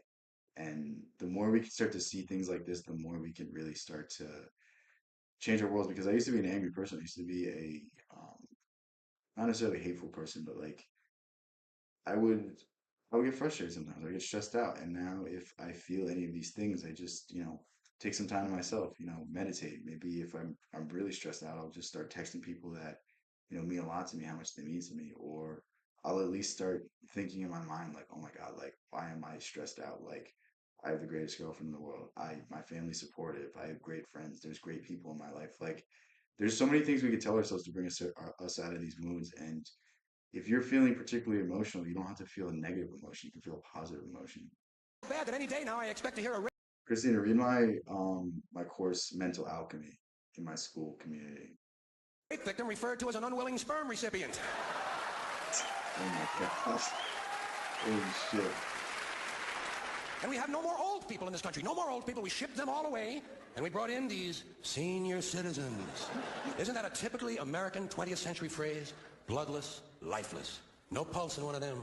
A senior citizen. But I've accepted that one. I've come to terms with it. I know it's here to stay. We'll never get rid of it. That's what they're going to be called, so I'll relax on that. But the one I do resist, the one I keep resisting, is when they look at an old guy and they'll say, "Look at him, Dan. He's 90 years young." Imagine the fear of aging that reveals. To not even be able to use. It is crazy to me how many people fear aging. Like if you think of every single advertisement directed to women, it's basically just like shaming them for getting old and then telling them a solution on how to not look old. It's like it is insane to me. It's so crazy to me to see the way society treats beauty, treats all of these things. And I mean, they're really just like playing up to people's insecurities and just taking advantage of them. Use the word old to describe someone. To have to use an antonym. I don't know about you guys, but like for whatever reason, I just keep seeing like ads for turkey on my TikTok. Well, obviously you know why, but like I would never get a hair transplant. And it's just like so sad that they're fully grown men that like they think that going over to Turkey, getting a hair transplant is going to solve all their issues. Like, dude, you realize the second you fix your hair is the second you start noticing how fucked up your eyebrows are, how fucked up your jawline is. You know what? Oh my God, I got a hair transplant. Now I need to get a beard transplant. Like, the second you open these doors and start to do surgical operations to fix these things, you're just going to keep finding more and more things wrong with your looks. Like, dude, just be happy with who you are. Looks will always fade. That is something that is going to go, but the thing that will never go is your mind. Unless you have dementia, your mind will always be there. Your wisdom will always be there. And it's just so stupid. Yeah, Turkey, the country. Yeah. Yeah, people go to Turkey to get hair transplants because it's cheaper, but there's no malpractice insurance. So if it goes wrong, you can't sue anybody. It's just so stupid. I mean, it's just like it's overall just like a trend that we see from the internet, but it's just like I mean, there's real people getting, surgical alterations. Like, dude, if I got hair, I wouldn't look that much better. Like, I would probably, if I have a girlfriend, but I would, if I had hair and I was single, I'd get the same amount of girls. Like, it's not going to transform your life. Like, the thing that's going to transform your life is if you read 1,000 books in a year. If you, go out and increase your earning capacity by 100x. Like, go out and study something that can make you money. Go out and study something that can fix your mind, that can teach you about psychology, that can do anything productive for yourself instead of just affecting your appearance. Oh my God. I was filming videos earlier and I think I forgot to charge my camera. My bad, guys. Turn it back on in like 20 minutes. But yeah, I'm gonna run to the bathroom real quick too. I'll be right back in a second. Make software, yeah, yeah. It's like, dude, like, especially for like girls, I feel so bad for girls because I feel like there's so much pressure put on them to be beautiful and to do all these things and to keep up with the Joneses. Like, dude, my girlfriend doesn't need to wear any makeup, and I see her putting on makeup, and I'm like, I don't even notice. Like you're doing this because of you know, like you look maybe 1% better. Like I barely notice. Like I don't know why you have to like try to impress anybody. Like I'm already impressed. Like it's really really sad. I'm just like, dude, she could be wearing like her bonnet and stuff. I don't care. She still looks good. Like it's weird to me how like even the most beautiful people in the world like resort to surgeries. Well,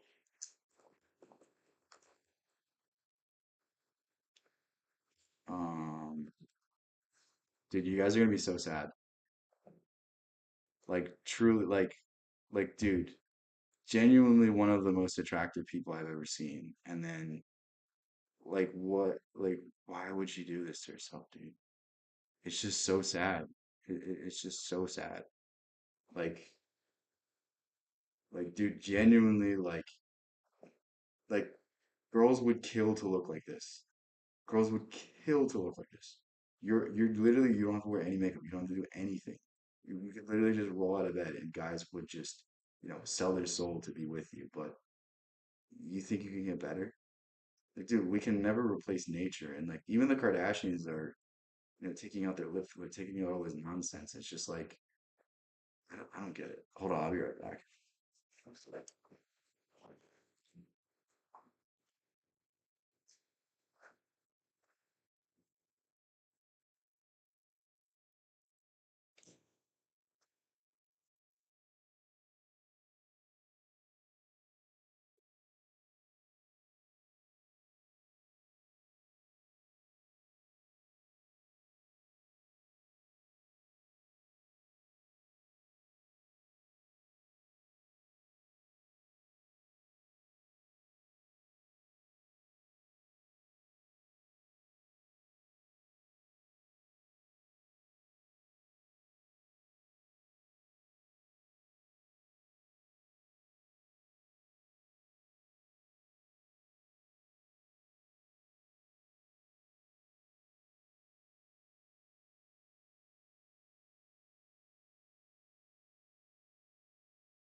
All right, guys, I'm back.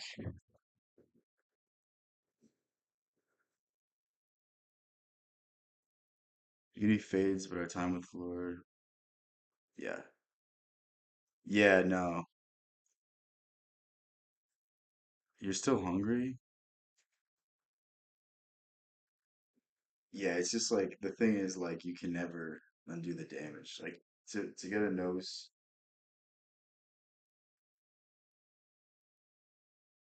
one of the images in the thumbnail was the allegory of the cave. I haven't seen another one. The other one's just Hermes Trismegistus, the founder of alchemy. So this is just the dualistic nature of the world. There's the sun and then there's the moon. It just shows the two paths. I mean, I'm sure it's representative of something else, but symbolically, that's the only thing that it really. I mean, Hermes Trismegistus was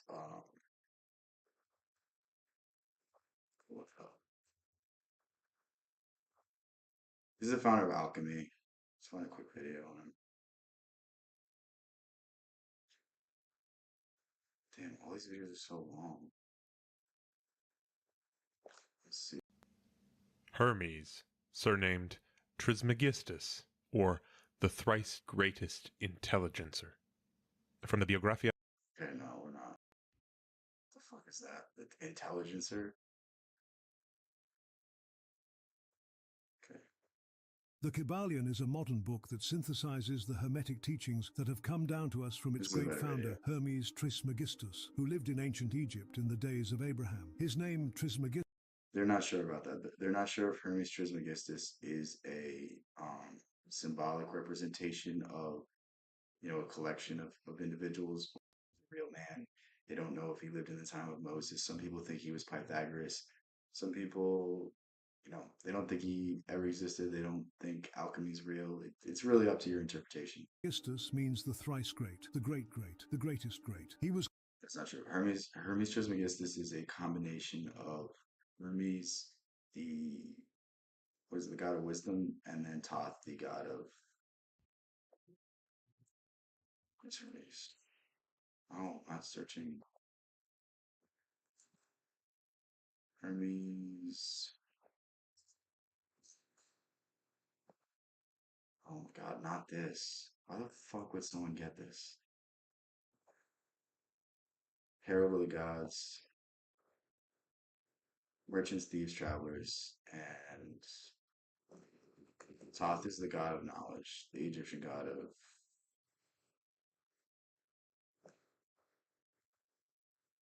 the moon, reckoning, learning. Okay. Yeah.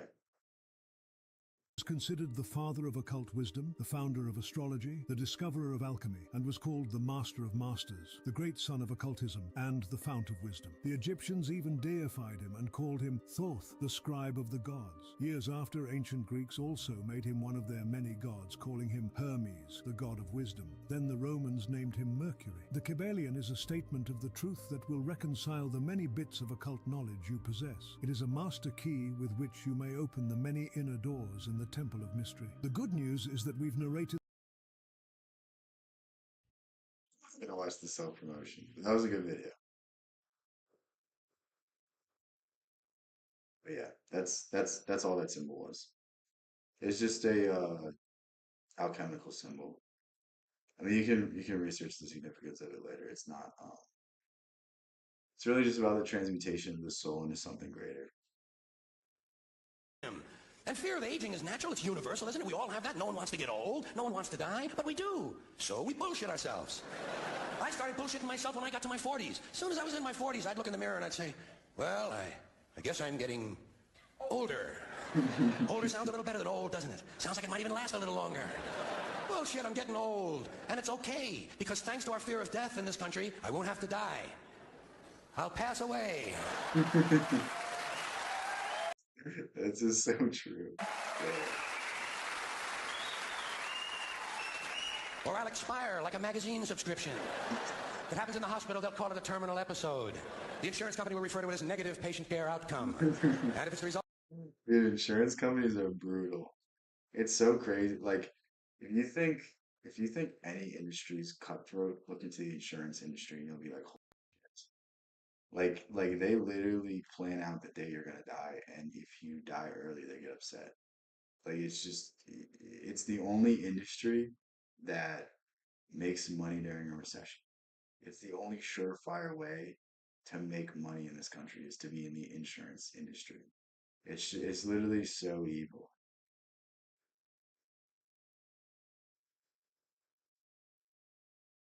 Does it go?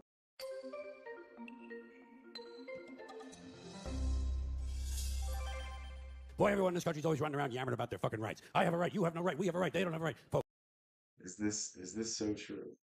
It's so sad to me how like, dude, I don't know why any person in this country thinks they're gonna win reproductive rights because it's not a winning issue. Like, however much you think the Republicans care about banning abortion, they care more about their positions of power. They care more about their insider trading information. They're not going to lose their power for the sake of an issue. They don't care about the issues. It's all fake. It's all to preserve their own interests. Like, they just want to stay in office. They're not gonna. It's not a winning issue anymore.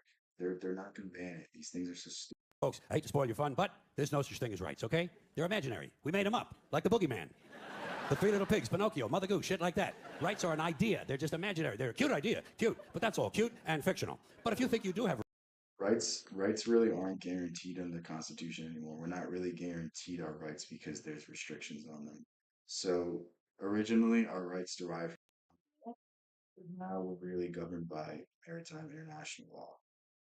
This is really just due to the interconnected issues of the world. Like, I mean, maritime law really exists because it's international banking law. It deals with how to trade international goods, and the world's so connected nowadays that we're really just more governed by that. And when we look at federal law, we're talking about maritime law, where state issues are more common law, but they have a tinge of, you know, international law because they have treaties like the UCC. The UCC is the Uniform Commercial Code, which basically standardized trade law across the United States.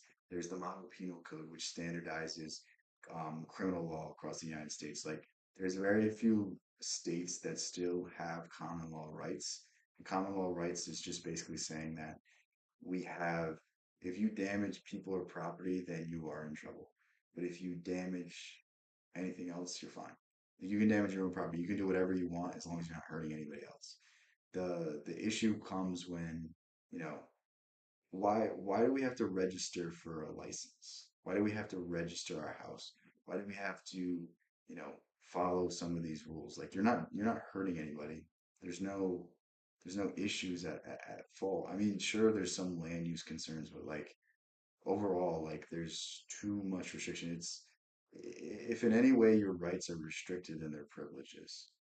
I mean, we're supposed to have the right to travel, but you have to register for a driver's license. So is it a right or a privilege? If they can deny you a right, then it's not a right. Rights. Let me ask you this. Where do they come from? People say, well, they come from God. They're God-given rights. Oh, fuck, here we go again. Here we go again. The God excuse, the last refuge of a man with no answers and no argument, it came from God. Anything we can't describe must have come from God. Personally, folks, I believe that if your rights came from God, he would have given you the right to some food every day, and he would have given you the right to a roof over your head. God would have been looking out for you. It's really just common law. I would say here. Virginia and Virginia are still common law. Yeah, they still have the UCC. He would have been worried about making sure you have a gun so you get drunk on Sunday night and kill your girlfriend's parents. But let's say it's true. Let's say God gave us these rights. Why? If they were common law, you wouldn't need a license to drive. It's not common law. There's no state that's common law. Why would he give us a certain number of rights? The Bill of Rights of this country has 10 stipulations, okay? 10 rights. And apparently God was doing sloppy work that week because we've had to amend the Bill of Rights an additional 17 times. So God... The Bill of Rights really shouldn't have to be amended. The Bill of Rights should really just be set in stone. The Ninth Amendment basically prevents anything that's outside of the scope of the Bill of Rights to basically, hold on, let's look it up. The Ninth Amendment basically shores up all the rights that aren't explicitly put into the Constitution. Ninth Amendment to the Constitution of the United States that the rights listed in the Constitution do not deny or disparage other rights that are retained by the people. So in essence, it protects all of these other things that aren't explicitly stated in the Constitution. So the right to vote, right to travel, right to privacy, right to bodily autonomy. The 14th Amendment really shouldn't exist because the Ninth Amendment should protect it. The 14th Amendment only exists because the 13th Amendment was to abolish, it was the abolition. It was, removing slavery. And the 14th Amendment shored up the rights of the people freed of slavery. That's really what it was about. And then it became more about protecting, equality and the Civil Rights Act. But yeah, again, these are just like nitpicking stuff. But forgot a couple of things like slavery. Just fucking slipped his mind. But let's say God gave us the original 10. He gave the British 13. You shouldn't really need you don't need an amendment to outlaw slavery. It could have just been a law in the books. It didn't really have to be memorialized in the Constitution. That's why I find it weird. Like the bill, like none of the rights in the Bill of Rights really have to be added. They can just be added to in terms of other legislation. They don't have to be amendments, which I find weird. I guess it just means that there's more legal precedent when it's an amendment. When it's an amendment, when it's part of the Constitution, I think it holds more weight. Maybe that's why they do it, but yeah. The British Bill of Rights has 13 stipulations. The Germans have 29. The Belgians...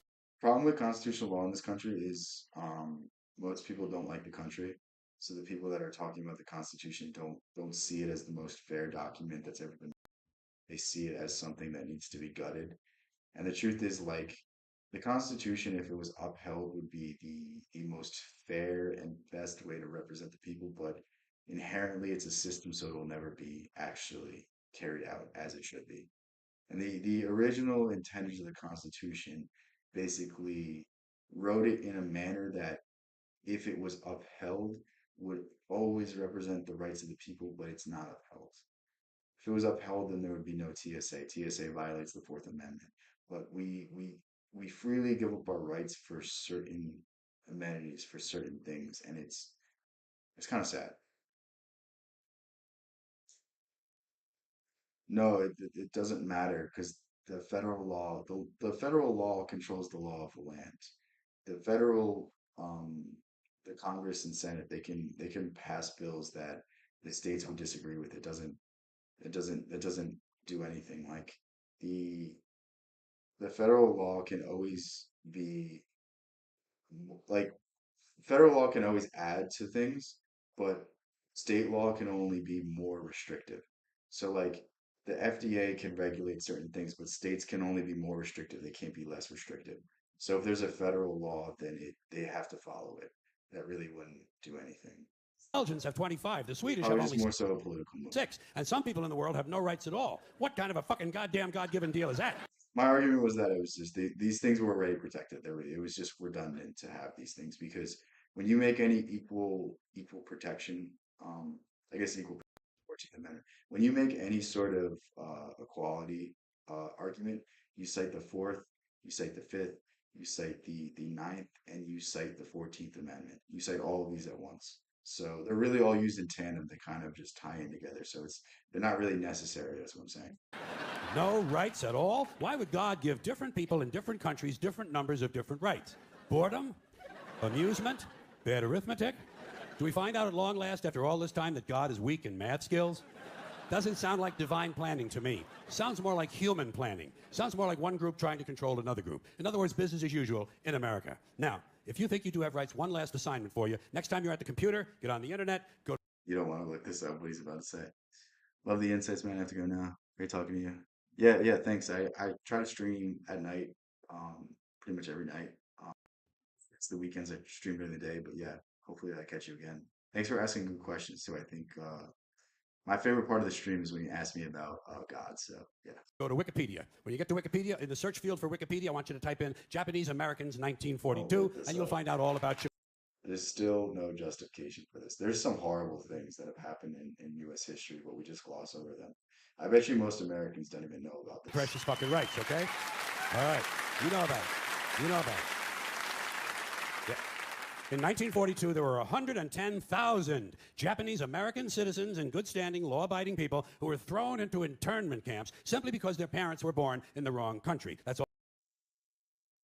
In our country, it's supposed to be fair, it's supposed to be free. All they did wrong. They had no right to a lawyer, no right to a fair trial, no right to a jury of their peers, no right to due process of any kind. The only right they had, right this way. I mean, there's the justification for this is there's certain wartime responsibilities that are taken away. But looking back, this is so um, it's just so unjust and so unfair. Like if there was any evidence that there was some sort of mobilization, then I maybe you could enact this, but there was no military reasoning for this. Like I don't understand this one at all.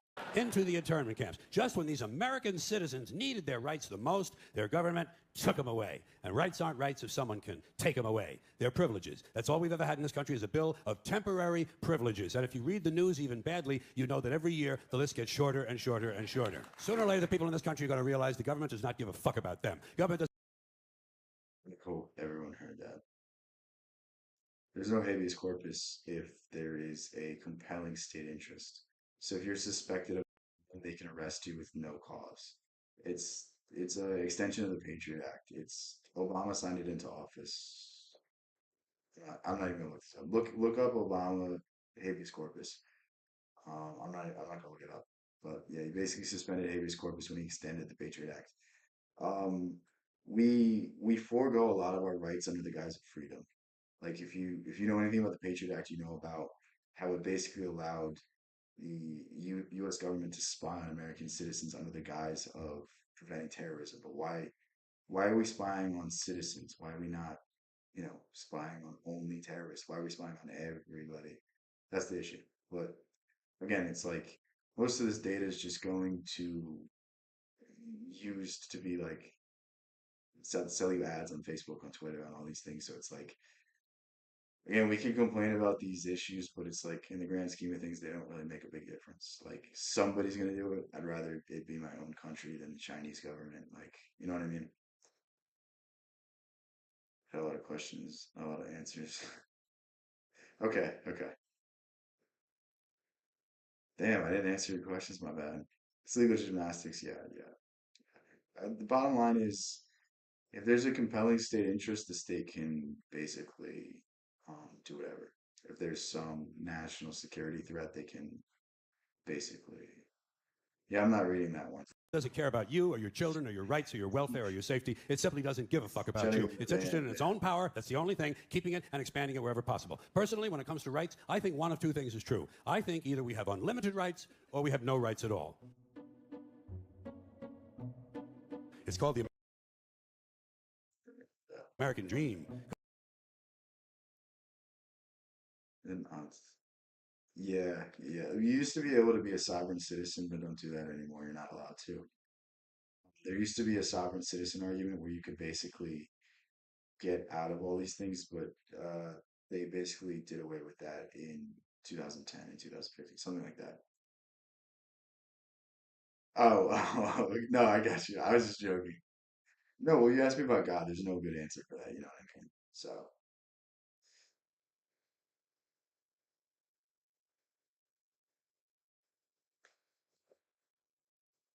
let's see.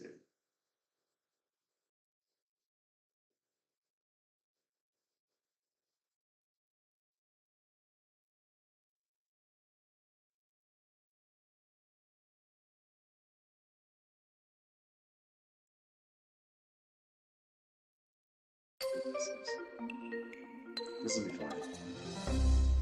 Damn it, we gotta wait for Christina to come back. Right, guys, this is a perfect video for Christina.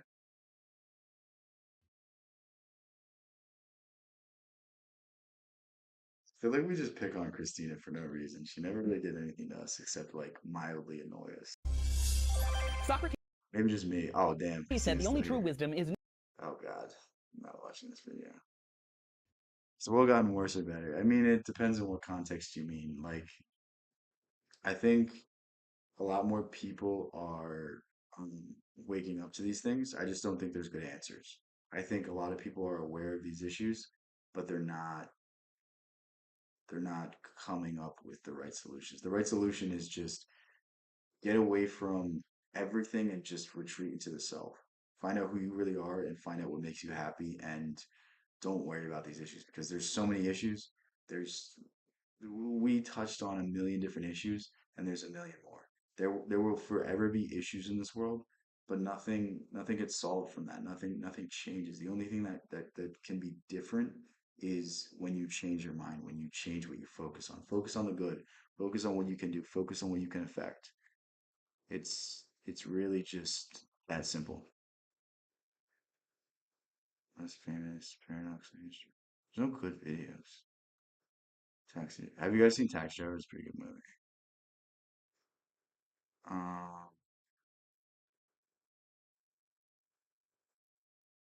dude, this is just like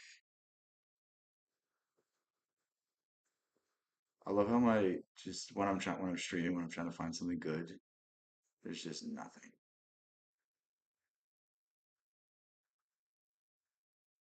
I will watch this. Never watched guys. Well, you weren't saying potato every 5 seconds, so we thought we forgot. Is a deeper question altogether, which is what do you desire? What makes you Hypnotic, you said you liked Alan Watts, right? Should I pick up some of his books? Would that be worthwhile? itch? The stuff What I've sort of heard from situation him, would you like? Let's I really suppose liked. I do this often in vocational guidance of students. They come to me and say, well, we're getting out of college and we Was he like a mystic? What was he? Was he just like an author? haven't the faintest idea what we want to do. So I always ask the question, what would you like to do if money were no object? How would you really...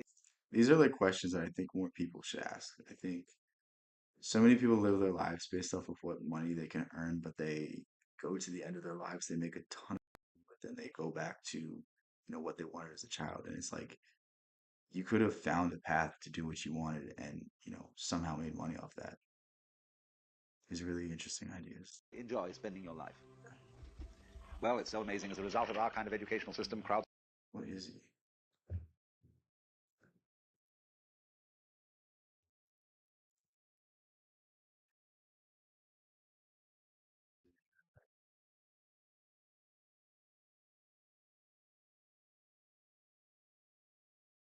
Self-styled philosophical entertainer.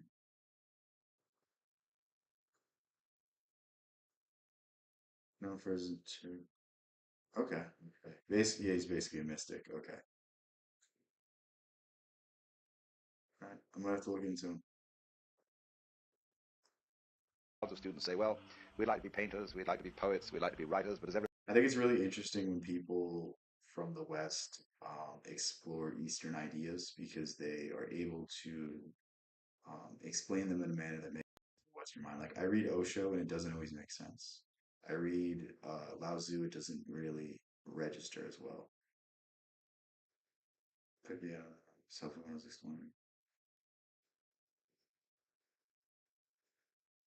I think you need to understand the Eastern ideology to understand Jesus, though, because the Western ideology is so material. Jesus is not just material. So I think that's not necessarily true. everybody knows you can't earn any money that way. Or another person says, well, I'd like to live an out-of-doors life and ride horses. I said, you want to... Yeah, to drunk, I don't know if it worked. I mean, Manly P. Hall was like, I mean, he was one of the smartest men you'll ever hear, but he never really took his own advice. So it's like, it's always easy to say, it's always easier to say something than do something. Like Osho died because he had diabetes. He died at like 59. Like, he's not old. He just was in terrible health. You know what I mean? Like, it's oftentimes like the most troubled people that have the most to tell you. I mean, Nietzsche really died at like, I mean, he was like 50 something when he died, but like for the last like 12 years of his life, he never wrote anything because he was in such poor health. So it's like most of what Nietzsche wrote was like in the deterioration of his health. Like it's not to say that these people don't have good ideas. It's just they like to be remembered in any way means you didn't live life because inherently you have to sacrifice your family, you have to sacrifice this, you have to forego certain responsibilities to become a creative, to do some of these things. Like to not be remembered is to live a good life. teach in a writing school? Let's go through with it. What do you want to do? When we finally got down to something which the individual says he really wants to do, I will say to him, you do that. And forget the money. Because Yeah, because when you study Eastern ideology, you see that the Bible has it. The Bible has the same things. It's sprinkled with the same idea, but you've just never approached it from that way because the Western mind is strictly about action. It's strictly about being busy to be busy. It's about, conquering the world. It's about conquest. It's about making as much money as possible. Where the Eastern mind is more passive. It's more unconscious. It's more the subconscious mind and using those faculties. So it's a mixture of both that make you a complete individual. if you say that getting the money is the most important thing, you will spend your life completely wasting your time. You'll be doing things you don't like doing in order to go on living, that is, to go on doing things you don't like doing, which is stupid. Better to have a short life that is full of what you like doing than a long life spent in a miserable way. I think it's a very, very, very good idea. Yeah, yeah. I think was it yesterday? I think it was streaming. Was it streaming? I was saying that I don't know, yesterday, but I was saying there's a difference between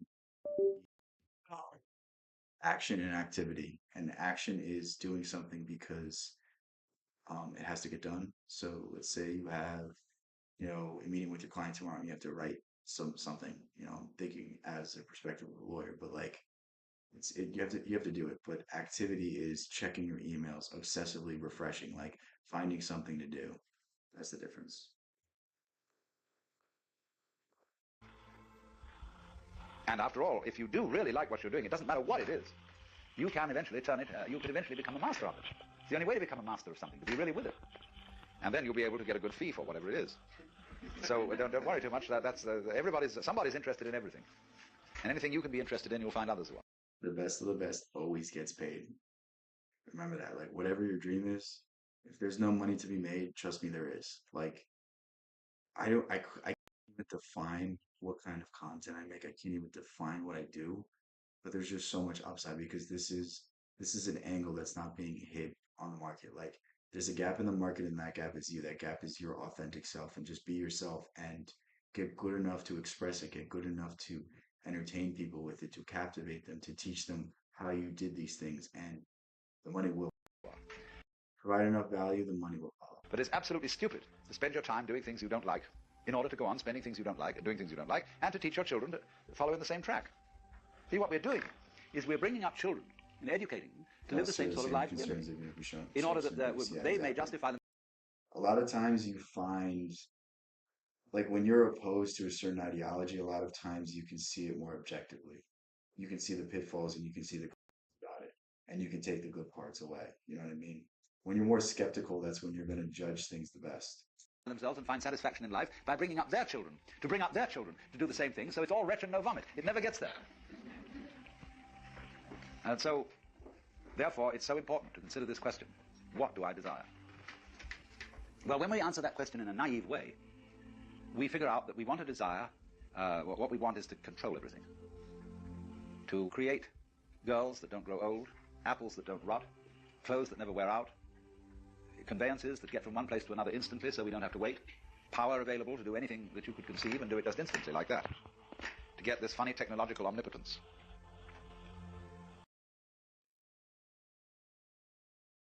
This is like, I can tell where it's going to go, and I'm really excited.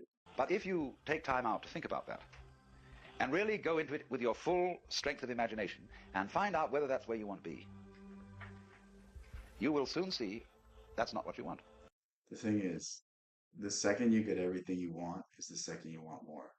You can have the girl, you can have the car, you can have the house, but you're going to be driving and you're going to see a nicer house. You're going to always want more. The material desires that you're seeking will never be enough. The only thing that will be enough is the spiritual fulfillment, the ability to look at your family, look at your kids, and know that if you want, you can spend all day with them. If you want, you can, take them on a trip. You don't have any constraints in that manner. Like, being able to do what you want with the people you love is the true thing. Push the value pendulum so far that law of rhythm delivers. Because the moment you have a situation where you are really in control of things, that is to say, in which the future is almost completely predictable, you will see, as I said last night, that a completely predictable future is already the past. You've had it. And that's not what you wanted. You want a surprise. And you don't know what that's going to be, because obviously it wouldn't be a surprise if you did. You want a pleasant surprise. But like you say, what sort of a surprise would be What's pleasant? up, Shield Matrix? And you can't really answer that. Because if there are to be such things as pleasant surprises, there must also be unpleasant surprises. There must be rude shocks. So you're like somebody taking one of those wishing well boxes, tubs, I was listening to The Only Myth. Damn, Christina, way to ruin my thought. She actually did ruin my thought. Damn it. I was reading or I was listening to the Outwitting the Devil today. Big Mac works. Now Christina wants she wants a baconator with cheese.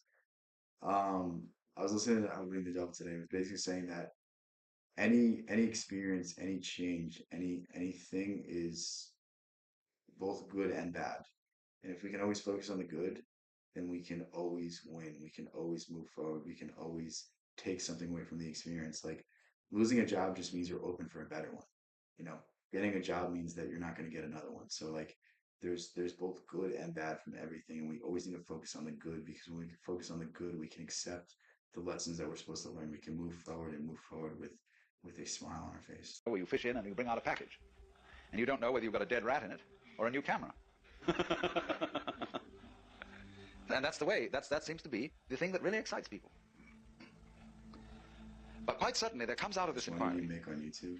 a feeling of real disillusionment with the ideal of power. To be in power, to be in control, is not something that any sensible person wants. Now you may say that's shirking responsibility. That if you were a really responsible person, you would go out for power and try to use power to the best possible advantage. The more you try to control things, the less they will fall into place. The more you try to nitpick, the less they will ever be in your favor. For the benefit of all. All right, what would be the benefit of all? Ask them. What do you want me to do with this power? I'm dictator. What would you like me to do? Well, nobody knows, because they haven't thought it through. They think of all sorts of short-range things, and they are largely conflicting and confusing, because they're not well thought out. But again, when it finally comes down to it, nobody wants to be God. Now, I think that this is the greatest possible lesson for the Western world to learn, because we are so hung up on the idea of power, of control, of being able to make everything go the right way, and we've never thought it through. When you get control of it, what are you going to do with it? That's the most important part of what you just said. when you get what you want, then what? It's always either more or I did all this for nothing. That's the big issue. Like people don't think about the end state. They don't think about when they get the car, what's going to happen. When they get the house, what's going to happen. Like the material things you're designing are never going to be as good as you imagine them to be. They're always going to get old. We've all bought a car and then have been bored of it 2 weeks later. But when you first bought it, it was the best thing ever. Like we always end up wanting more. And so when you think things through like that, you understand you do not want power. You don't want to control everything. And therefore, in the exploration of what you want, you get to the point where having all pleasures at your command, and they pall, and you think of new sources of pleasure. And eventually you get like the ancient Romans, who had all these mad crowds of barbarians who had to go every Saturday to the Colosseum for a show that really had to surpass everything. Because they had public baths, they had prostitutes, they had every kind of luxury. It's like a sliding scale. Like the more you indulge in things, the more you need.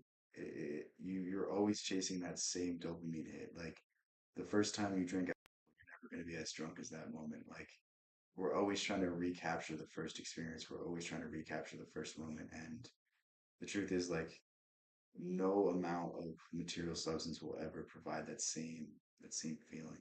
And that's the trap. But when they went to see one of the big shows that people like Nero put on, they would have, for example, floats circling the Colosseum, all full of slave girls from distant parts of the Mediterranean, garlanded with flowers and waving at the crowd and going innocently around. And the next minute they would release wild lions into the arena to eat up all the slave girls. And they got a big sadistic kick out of that. Because you see, pursuing pleasure beyond a certain place takes you into what the Buddhists call the Naraka world, that is to say, the hells. It's crazy how in every civilization, every individual, like it all starts off slow and then it where an onlooker is like, holy shit. Like think of the spectacle of the internet. Like we in the 60s we were angry about the Beatles singing I Want to Hold Your Hand, and now we have people like Cardi B talking about, what she talks about. But it's just like what is accepted is just escalated to such a crazy point because of the consumerism, because of the materialism. And I feel like we're starting to see a shift more to the spiritual, more to the deeper meanings. But it's interesting. Yeah, it's been a while, Dax. I haven't seen you in what, a week or two. I'm getting to giving things away. The more, yeah, yeah. When you have explored pleasure to its ultimate limit, the only thing you can get a kick out of is pain. The less tied you are to your possessions, um, the more they mean to you. Like you're not your bank account, you're not your car, you're not your house. The more you can appreciate the things you have, the less things you need. And so naturally, you descend from the Deva world at the top of the wheel to the Naraka world at the bottom, where it shows all these beings in states of torture. You get to the hell world as a result of not knowing what you want. That's an important quote. But thank goodness we need more spiritual. Yeah, if you guys have picked up on certain trends recently, just think of how many people are talking about God. Even if it is a grift, like it's still becoming popular culture to, follow Jesus. Like there's the whole movement of Christ is King. Like, I mean, you can say what you want about the voices in that movement, but overall, a shift to religion is never really a bad thing. Until if it goes too far one way and we go to the Crusades, then maybe it's a bad thing. But I think believing in something bigger than yourself is always going to lead you to a good, at least a better thing. We can obviously get into the religious fanaticism of the world, but um, I don't really see that as a big issue. You can't give your possessions away. You don't possess them; they possess you. I was trying to read that. I knew what your point was, and then I started reading the second half. As a result of thoughtless pursuit of pleasure, which ends you eventually in the pursuit of pain. So when you're in the hell, well, that's where you want to be.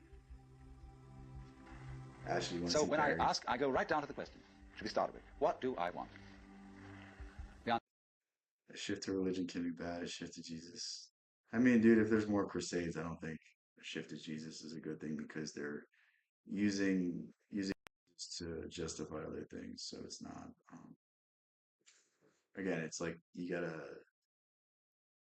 think like a shift to Jesus just means more people willing to die in His name, which is not really necessary. We shouldn't we shouldn't go there and do things because people believe in someone else. I don't think that's really what Jesus was about. It was about turning the other cheek. Answer is, I don't know. When Bodhidharma was asked, who are you? Which is another form of the same question. He said, I don't know. Planting flowers to which the butterflies come. Bodhidharma says, I know not. I don't know what I want. But when you don't know what you want, you've reached the state of desirelessness. When you really don't know.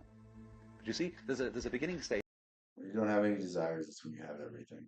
When you don't have any desires, that's when you get to enlightenment. It's from nothing that you have everything. But again, yeah. Okay, I hear what you're saying. Stage of not knowing, and there's an ending stage of not knowing. In the beginning stage, you don't know what you want. I was thinking of a shift to Jesus in terms of just people saying they're Christians, which might not be a good thing. But if it's true belief, then it's a good Because you haven't thing. thought about it, or you've only thought superficially. And then when somebody forces you to think about it and go through and say, yeah, I think I'd like this, I think I'd like that, I think I'd like the other, there's the middle stage. Then you get beyond that. Say, is that what I really want? In the end you say, no, I don't think that's it. I might be satisfied with it for a while, and I wouldn't turn my nose up at it. But it's not really what I want. Why don't you really know what you want?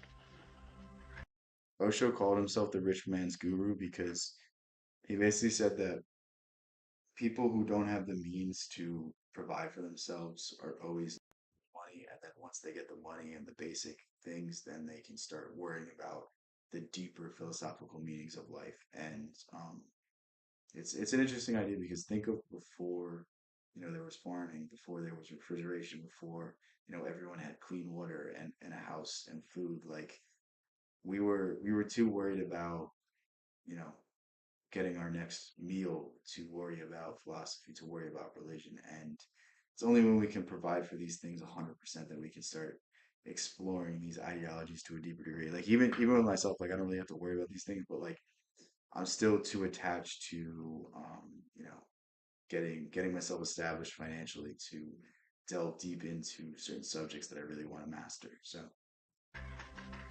Two reasons that you don't really know what you want. Number one, you have it.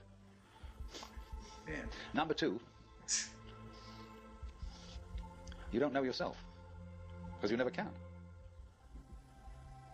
The Godhead is never an object of its own knowledge. I'm glad I clicked on this video. Just as a knife doesn't cut itself, fire doesn't burn itself, light doesn't illumine itself. It's always an endless mystery to itself. I don't know. And this I don't know, uttered in the infinite interior of the spirit.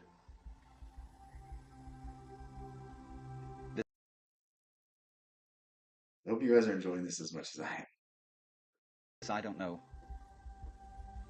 is the same thing as I love, I let go, I don't try to force or control. It's the same thing as humility. Any If we were in total war, we wouldn't have time for actualizing our potential. This is a peace to you and joy. Yeah. No, I agree. Like people will argue that this is one of the worst in history, but it's like we also have the most time to explore these deeper ideas. time you, as it were, voluntarily let up control, in other words, cease to cling to yourself, you have an access of power. Because you're wasting energy all the time in self-defense, trying to manage things, trying to force things to conform to your will. The moment you stop doing that, that wasted energy is available. Dude, yeah. And therefore, you are, in that sense, having that energy available. It's definitely you are one with like the divine principle. You have the energy. 432 frequency. When you're trying, however, to act as if you were God, that is to say, you don't trust anybody and you're the dictator and you have to keep everybody in line, you lose the divine energy. Because what you're doing is simply defending yourself. So then, the principle is, the more you give it away, the more it comes back.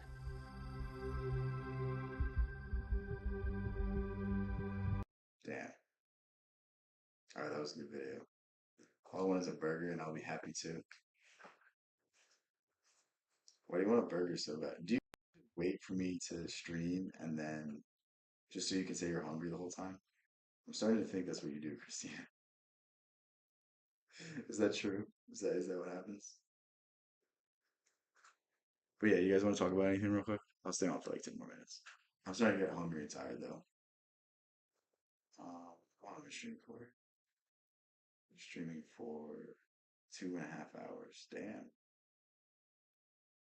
It's kind of crazy. Yeah, what do you guys want to talk about? Yeah. He has ones where he draws. Okay. You like as soon as you get the notification. Oh, that's awesome. Thank you for that. It's cool. But yeah, you guys want to talk about anything real quick? I hop on and don't eat. Is that the only time all day you don't eat? Yeah, no, I was planning on doing like an hour and a half, and then I ended up doing longer. I don't care, it's not a big deal. But yeah, I'm starting to get tired, so if we got some good questions, I'll be able to stay on. But if not, any advice for you giving an interview? Yeah, like just broke my dishwasher. Bro, how are you still doing dishes? It's been like an hour. What, do you live in a restaurant? Um, I don't know, just try to get a feel for the person. Like try to whatever the resume says, just try to find out what they're about. Find out if they're a good fit and someone that you want to work with and someone that is going to inspire you to be better, inspire you to, give the best effort. Because we've all heard the saying where the sum of the five people we spend the most time with, and it's one of the most true sayings there is because our environment really shapes our self identity. And if we're surrounded by good people, we're going to become a good person. But if we're surrounded by, not hardworking people and people that aren't, really wishing for the best for themselves, then inherently it's going to bring us down. So just look for someone that has, the potential to surprise themselves. You've been watching my show. Christina, first you almost kill yourself by getting in a video game. You almost injure yourself seriously by getting stuck in your bed, and now you're doing this. The top five. Yeah, yeah. Yeah, no, like I don't think people understand that the people we work with, we spend more time with than our family. I think we see them every day for 8 hours a day. How often are you with your family aside from eating, sleeping, and waking up? Like it's really important to be in a good environment. It's really important to be surrounded by good people. And if you're not surrounded by good people, it's hard to be a good person. Yes, yes. I don't know. I mean, have you surprised yourself? I feel like there's like when I first started when she's a disaster, I still thought I'm really fat in it. Yeah. I don't know. Like I feel like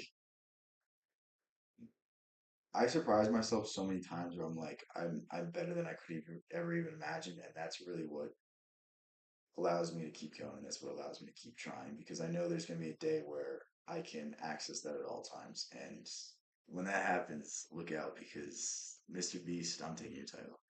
But anyway, um, I opened it and leaned on it, then it popped. Why did you step on the, bro? How do you step on the door and then, bro? Do you have a dog you can blame it on?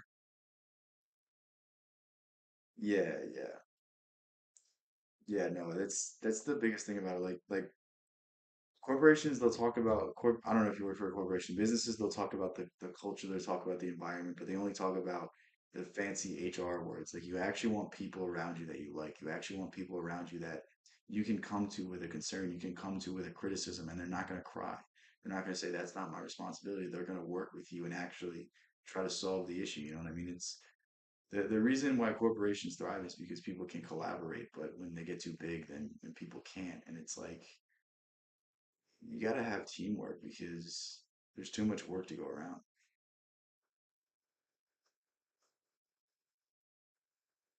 Yeah, I don't think I've ever worked in a place that has a good culture, which is kind of sad to say. Everywhere I've been, it's kind of been like negative. There's been like pushy. I mean, I guess when I have my company and I have people underneath me, like I'm just going to be as understanding and as straightforward as I can be. And hopefully they take the same mindset. You're 240? Aren't you like 5 foot tall? She's gonna beat me? Yeah, yeah. It really does take a village. It really does. There's no great accomplishment that hasn't in some way been supported by other people. Once you see a good culture, yeah, yeah. I'm excited to find one. I don't think I'm gonna find one that understands me in the corporate sphere, but I think if I go more of my own route, I think I'll find one. So,